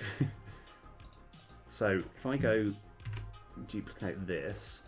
We're going to call this Rage Attack, and I'm going to just change some of the numbers around. So I think all of this will be the same, except we want him to attack for 0.75, and this one to be 0.5. So he's going to do a quite decent sized attack, and then he's going to increase his attack further.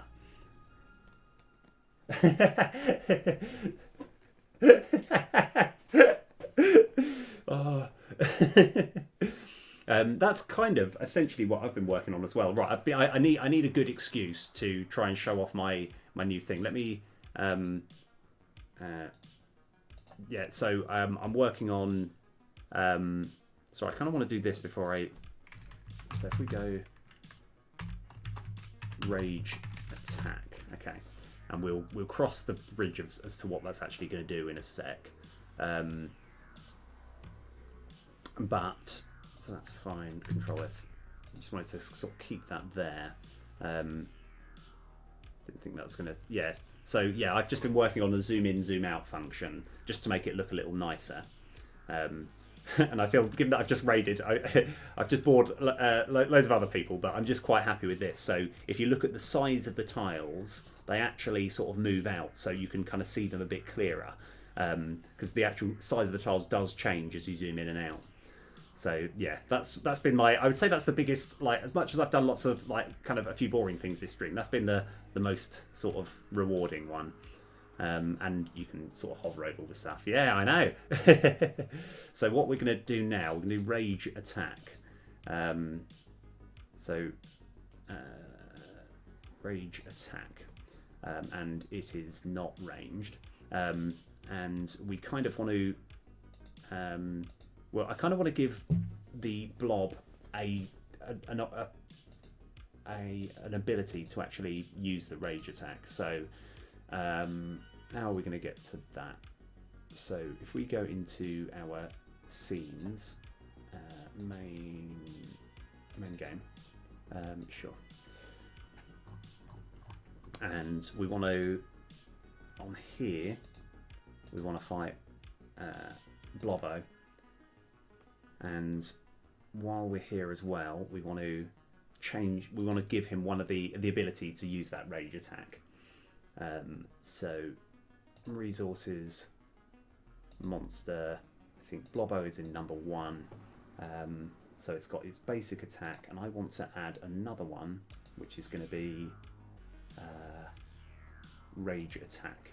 Right, so we've got to add the probabilities here. So I think this all works fine. So, but I think I should probably change it to something like say 70, 15 and 15, and sort that out in a sec. Oh, fair enough. Thanks so much for the raid, though, and welcome everyone. Yes, that's very, very much appreciated. It's nice to see everyone. So, how's everyone else's days going? Right, let's go. Okay, so what we're going to work on now is this rage attack. It shouldn't be too difficult. I've just got to actually find the right code. So if we go into, oddly enough, I think this whole script here is completely null and void. We do not need it anymore. That's part of the crunching down some of these scripts. That's what I've been working on. And I think this is, if we just edit this, I just want to check. There is nothing of any use at all anywhere on this script. I know, it probably begs the question, oh yeah, it's this, oh, it still does do stuff, but I'm guessing this is completely null and void. Okay, yeah, so we can just get rid of that script, which is what I'll do now before I forget. Let's go remove this component. That does feel quite good. That's quite satisfying because it was such a horrible, ugly script. So monster action script, let's edit this. So, what we're going to do now is have case monster action type dot rage attack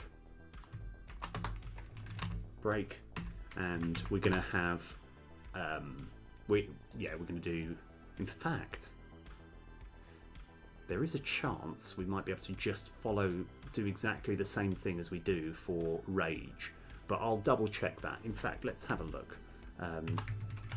Start coroutine, perform rage routine. So let's go to the definition, because I think all the numbers are actually the numbers that we need. So so rage, its main focus is getting attack, whereas the rage attack, it's actually going to attack for more damage, but do less in increasing its overall attack. So right, we can actually as well, we can set it. We've got our monster's initial actions. Let's go change that to rage, and change this one to rage attack, and then it will heal itself. So let's go give this a play.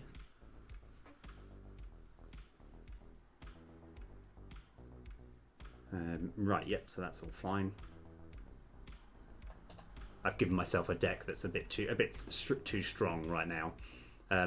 Okay, this is the problem which we knew we were going to come across. Hold on, I made a bit of a mistake here. So I forgot to give all the initial. At the moment, it's doing the incorrect move, but I can just highlight all of this. Hold on, that's better. Right, all of these, and ranged action types. That's going to be basic forward jump. That should be. I think that's all we need to do. Okay, right. Okay, let's get back to it. Let's see how we're doing. Right. So hopefully he will just continue to jump forward. Right. Yep, that's all good.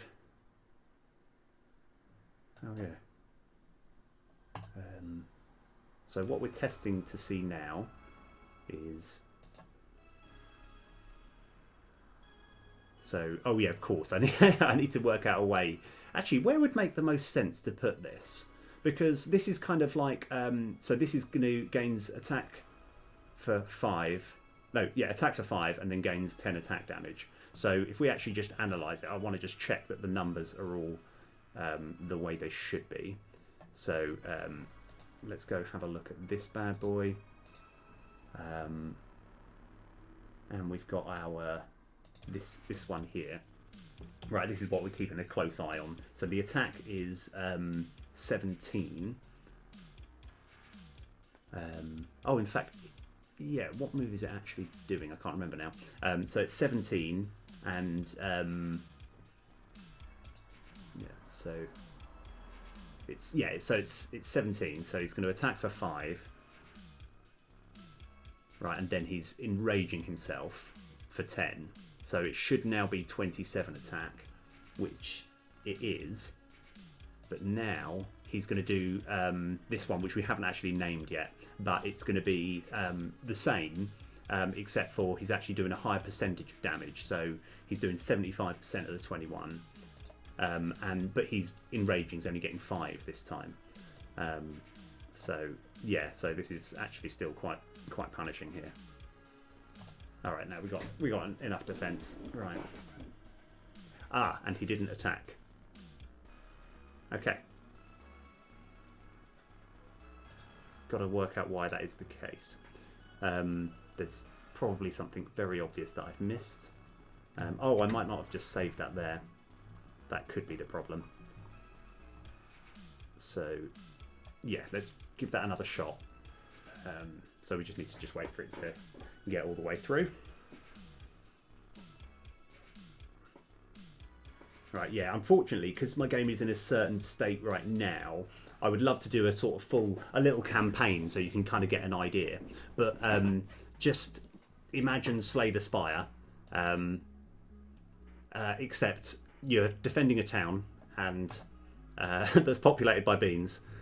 That's essentially, if ever you're thinking, what sort of game is this? A bit like Slay the Spire, except for you're defending a town populated by beans. Right, so that and arrives there. So that's going to be 5 damage and then enrage itself for 10. So it's going to get itself 10 attack. And then that, hopefully this should just work. So he's doing 21. Yep. And then he's getting 5 more attack. And just to clarify as well, so 27 plus 5 is 32. So in theory, he should have 32 attack, which he does. Right, brilliant. Right, that worked. Okay, right, while we're here, why don't we try and work out where would be the right place to put this? Because if that's obviously clearly in the way. So if I have a little sort of experiment, so this bad boy here, right? Because we can just move it wherever we like, to be honest. So I'm just thinking where would make sense essentially. So 0 and minus 2.5, 2.25, and then this life bar here.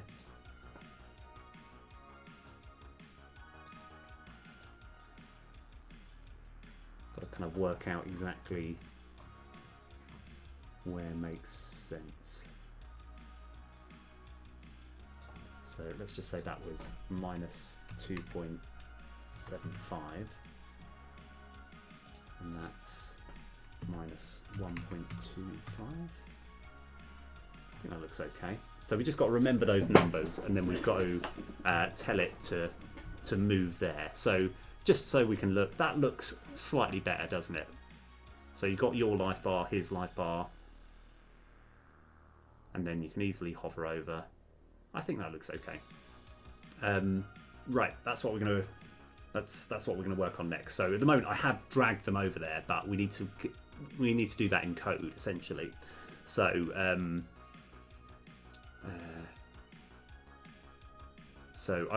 my technique, I've just got a bunch of post-it notes and I just write down the important numbers. So the life bar is minus 1.25 by minus 2.75, and that is its local position.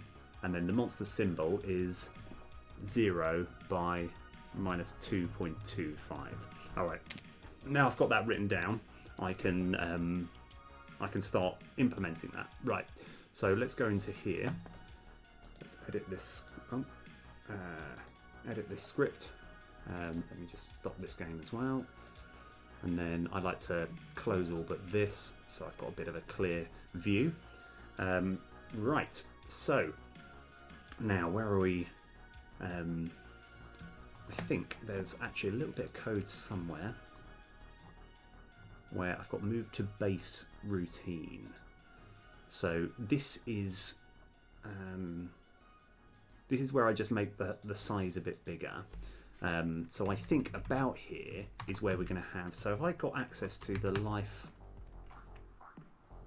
let's actually see if we've got access to our life bar script. Yeah, we do. Life bar script and monster symbol script. Boom, got them both. I just wanted to check that's what it was. So life bar script and underscore. Yeah, okay. So this should be easier than I would have thought. So underscore life bar script dot get base trans. Okay, that's what we needed. So yeah, that dot local position equals new vector 3. And that's minus 1.25f minus 2.75f. Okay, and then we want underscore symbol attack script dot base trans dot local position equals new vector 3 0.0f and minus 2.25f. All right, okay, so let's just see if that does. It should just do exactly like the thing which we're going to struggle with is there is a move that I've got later where he essentially does a really big attack and then he pushes himself back. Now I haven't catered for that at all. At the moment it's just incredibly broken when I try to do that. So that might be what I'm going to work on next. But let's just see. Let's see if the life bar moves. Oh, right, okay. Yeah, I think this should be fine. So it's coming up closer.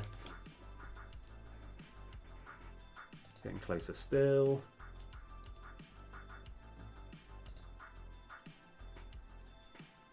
Right, and then that looks much better, doesn't it? Okay. All right. Yeah, wicked. That's good. Right, now. Oh, yes. Sorry, because the reason that I've had to change this is I made a bit of a decision to keep this is actually the same game object that was up the top here. Right, I have literally just clicked it into a place off screen and then bumped it in. So all the proportions were wrong. That's why we're, it's not as though it's not as though I've had it hindered the whole time. It's something new. So we know it's going to attack there. Right. I might just kill it. And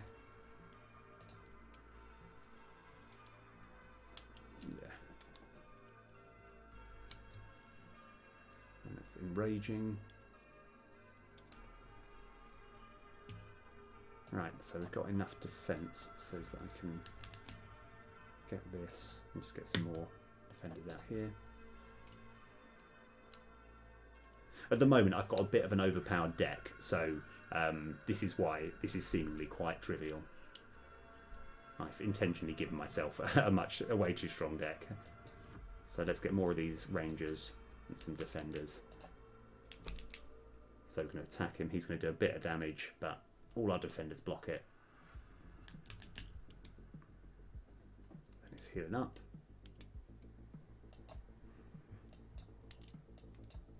And so these bees cards, they get better the more bees cards you do. So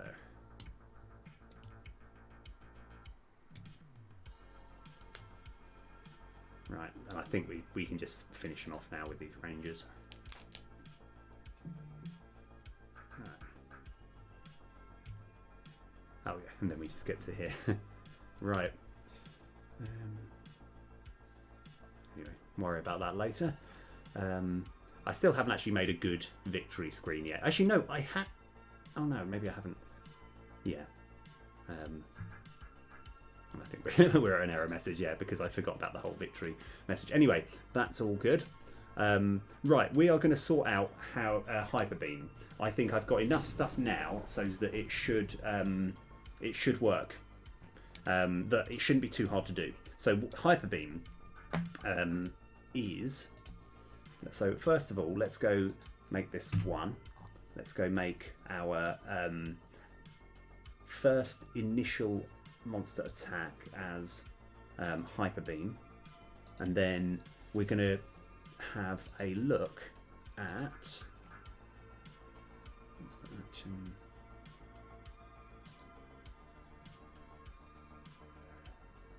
Edit script over here, and I've got Hyperbeam. Good definition. Right, oh, I've pressed insert by mistake. So what actually, so like, let's just find out what goes wrong. Let's just actually get to the error messages. So let's let him do the Hyperbeam first.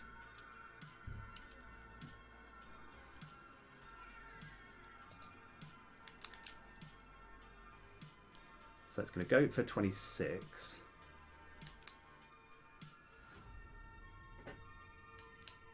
And then, okay, that's not too bad, because as it is, I think he's just over here.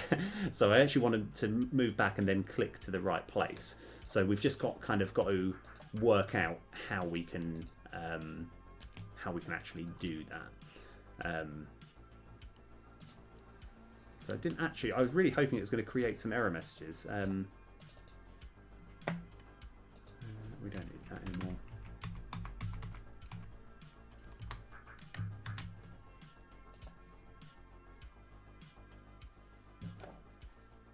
So I'm just clearing. I always like to clear the odd debug message when I see it. So what we should have is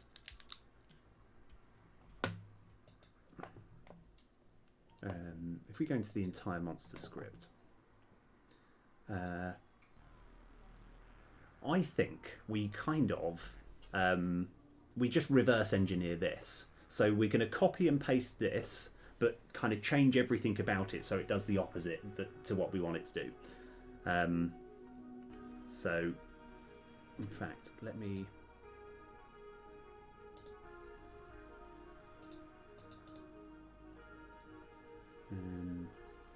Yeah. Control C.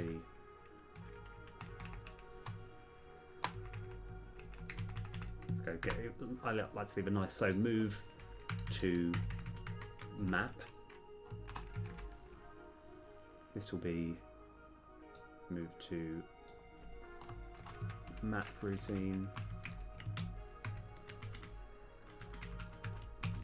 And this will be move to map routine. Okay, so busy. So we actually want the parents to be, we want to get hold of the map script. So I've got to remember what it's called now. Let me go find it.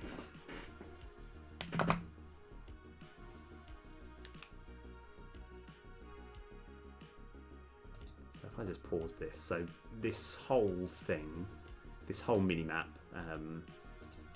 is like one game object which has everything together, right? So we actually want it to become a parent. That's fine, no? So mini-map, so it's the map script. Let's edit this one as well, and it is an instance, so that should make life a bit easier, right? So the parent is going to be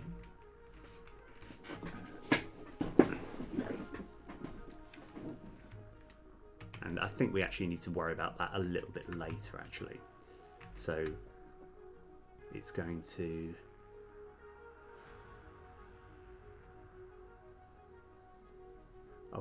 and we'll find out exactly we need to work out where we need to move the life bars and stuff back for when we do move back. So this will be a sort of fun adventure. See how it all sort of pans out.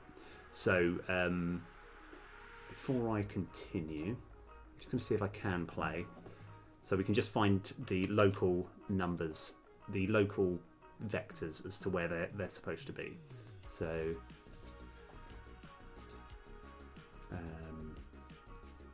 so the entire monster here. So I'm just going to write this down. So the symbol is the other side. Symbol is minus 1.1, minus 1.1 and 0.6, and the life bar is 0.5, 0.8. 0.5, 0.8. Obviously we can always change that if we need to, but that's roughly how I'm looking to go about it. Okay, right, so so let me write those in. So when we're moving back, this should be the sort of easy-ish bit. So the life bar is 0.5, 0.8, and the symbol is going to be minus 1.1 F and 0.6. Okay, right. Let's put this somewhere near the bottom. So we then want it to actually go from here, but we want to move it to 12, and don't think we need that. And then we want to wait for that. So the first thing it's doing is just moving itself back. But then we can actually, I think the original scale is just to 1, so that's changing the size back. And now that this bit here should move it off screen, we can now say here equals map script dot instance dot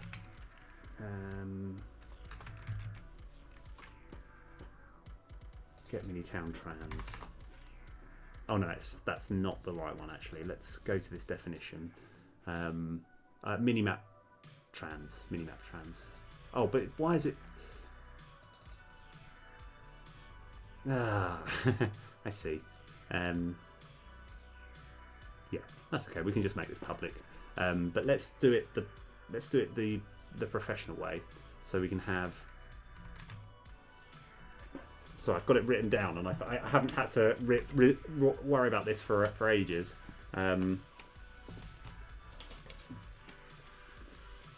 Public transform minimap trans get private set. So the semicolon's there, and we don't need a semicolon there. Okay, all right. So equals that dot, and what did I actually call it? Minimap trans. Yeah. Minimap trans. Okay, right. So we've made it over there, and what we're kind of looking to do is essentially suddenly kind of spawn it at where the town is on the minimap. Like, yeah, essentially, I think the rest we can get the minimap trans to take the wheel, so to speak. So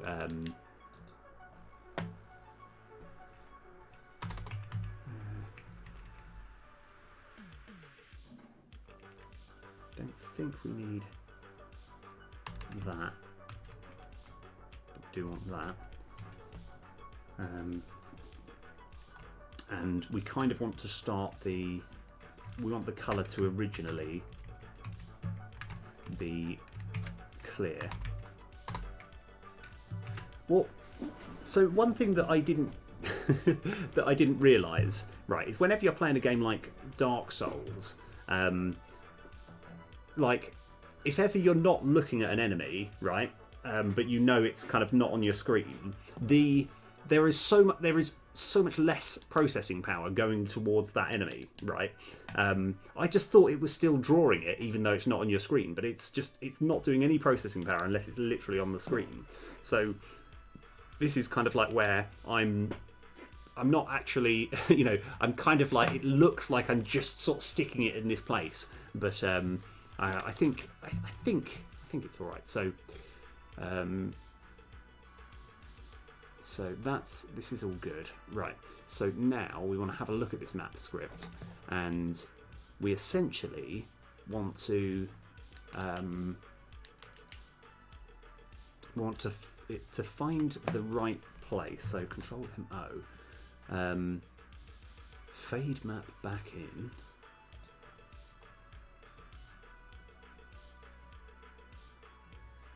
So we probably need a function here, which will be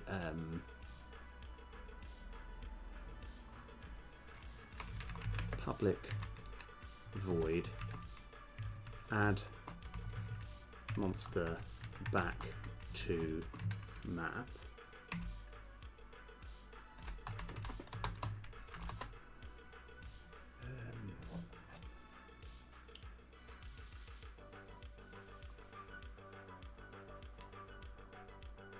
So I think this is, we want to do all this, but we want to do more stuff as well. So private I enumerator, add monster back to map routine, and then start coroutine, add monster back, and then busy equals true, busy equals false, and then we can use quite a lot of this. So let's find out what's actually going on here, because we just need to assign it the correct place, which I believe is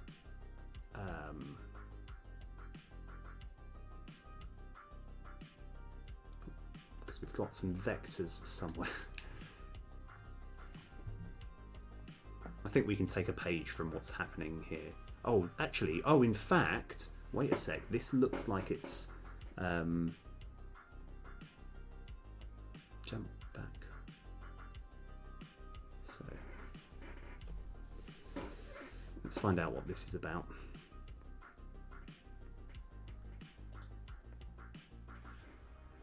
Oh, I think this is okay. So all we actually need to do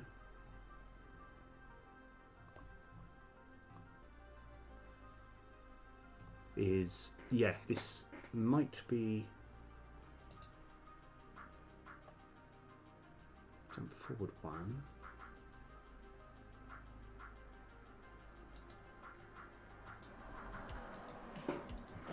Let's go to this definition. Yes, okay, all right. So, yes, okay. Oh, wicked, yes. Oh, nice one. How's it all going? Yes, it's going really well, actually. We're, I'm doing the classic. I'm coming up with a complicated move, and I'm trying to like break down how it's all working. So, we're essentially working on a particular move where he does a big attack and then he bounces all the way back onto the minimap. I'm essentially just, and I kind of somewhat did it at some point, but it's not really as good as I kind of wanted to do it. So now we're going to kind of fix it properly. So here we want, and have we got access to the monster? Oh yeah, that one we just need to get rid of in its entirety. And by the looks of things, we don't have... So we might not even need any of this. Let me just take this off for the time being.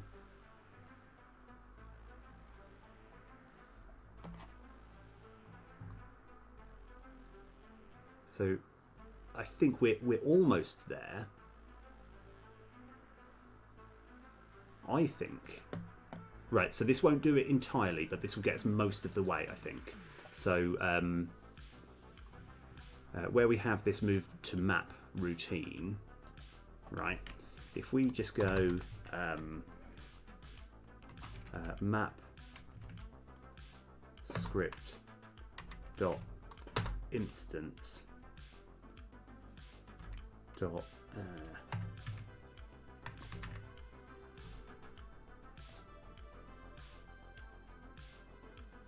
jump back one turn, yeah. Jump back one turn.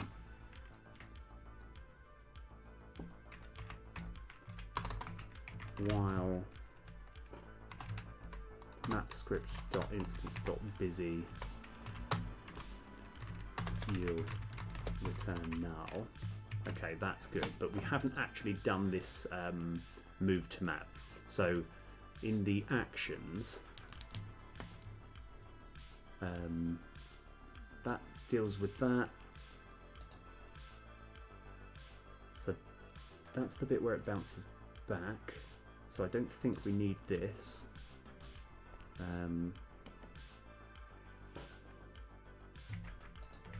think we can get rid of that temporarily.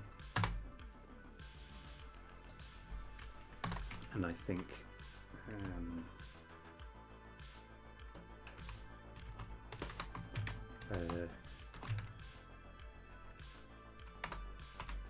have I got access to the entire monster script?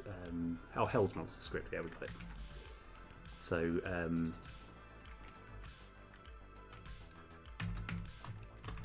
held monster script dot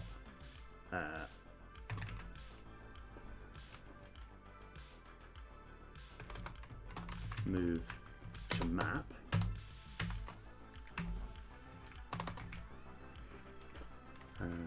While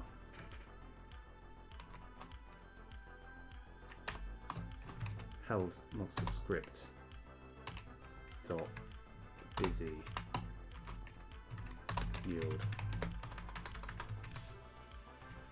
turn null.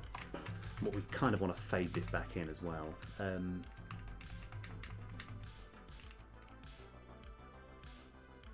Yeah, let's try this. And I think it will just cover. It feels like we've covered all this anyway.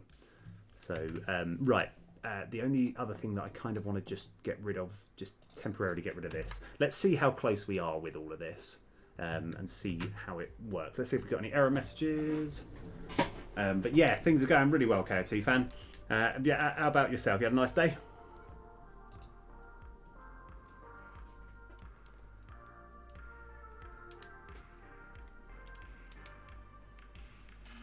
Right, so let's let him get close. Let's find out how many things we've got wrong.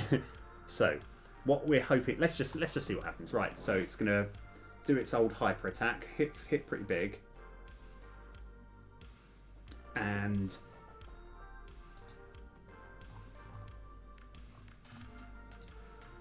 looks like we've got this local position slightly wrong.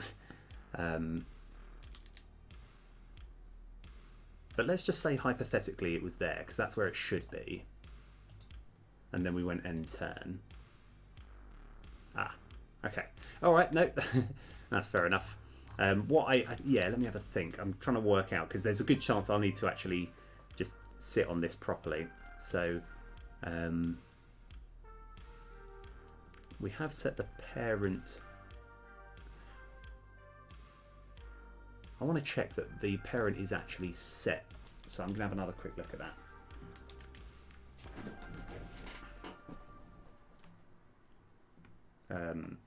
yeah, so we want to just check to see if the monster does have the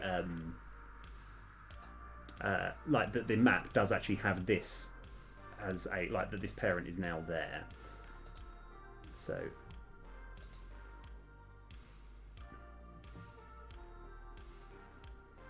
oh, I think I see the problem. So yes, it is part of the yeah. Yeah, I tell you what I'll probably do, it's more like, I think this shouldn't be too hard, but I don't quite have the brain activity to go on. I think 4 hours is my limit today. But this has been actually really good. I've got a lot of stuff done. So we're now kind of getting to, we're kind of getting to the sort of closing stages now. Like, as much as it still feels like there's still a lot of work, like the big thing that we have left to do is the playtesting. I need to make a version that is playtestable, and that might take a little while. But these are going to be things that I'm going to work on probably off stream, because I just need to essentially edit all of these monsters and just make them like scale up and sort of work on that. But yeah, anyway, right, absolutely. Genuinely fantastic. This has been brilliant. Thank you so much for sticking around. But I'll see who I can raid.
Oh, Zakafia, hello, my friend.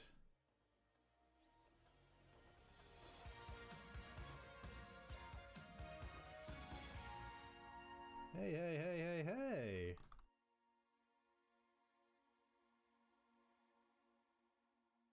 How was your stream?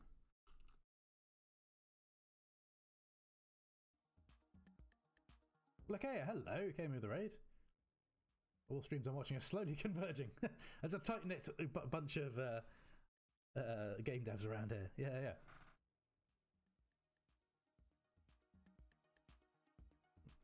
How's it going? It's going all right. Yes, we are working through a big long commit, and we'll then have our new UI, so I can set the threshold of the weigher, and that device is then basically done, barring 1 or 2 little tweaks. The device itself is working at that point. There's a few things I want to tweak in the UI, but essentially it's there.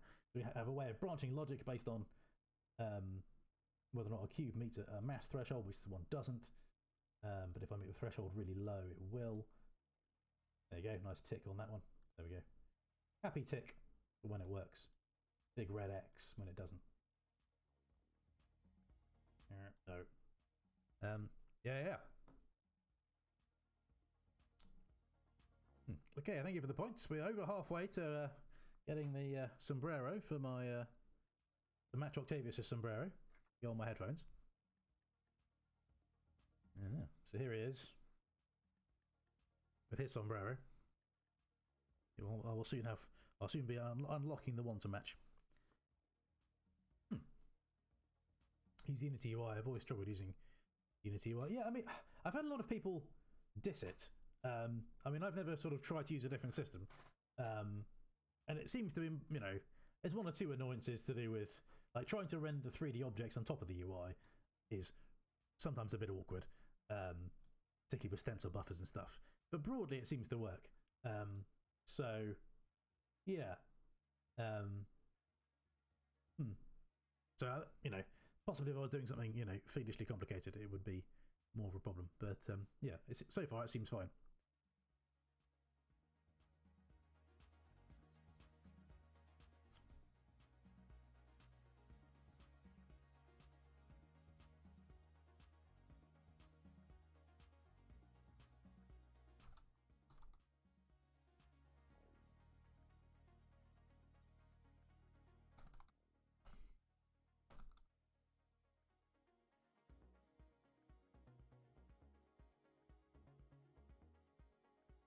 So then you where?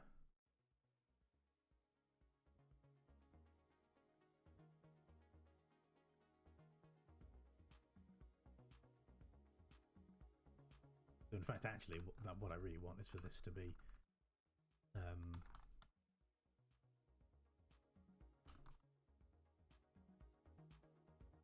that's really what I want to do, and then I need to go in the U workstation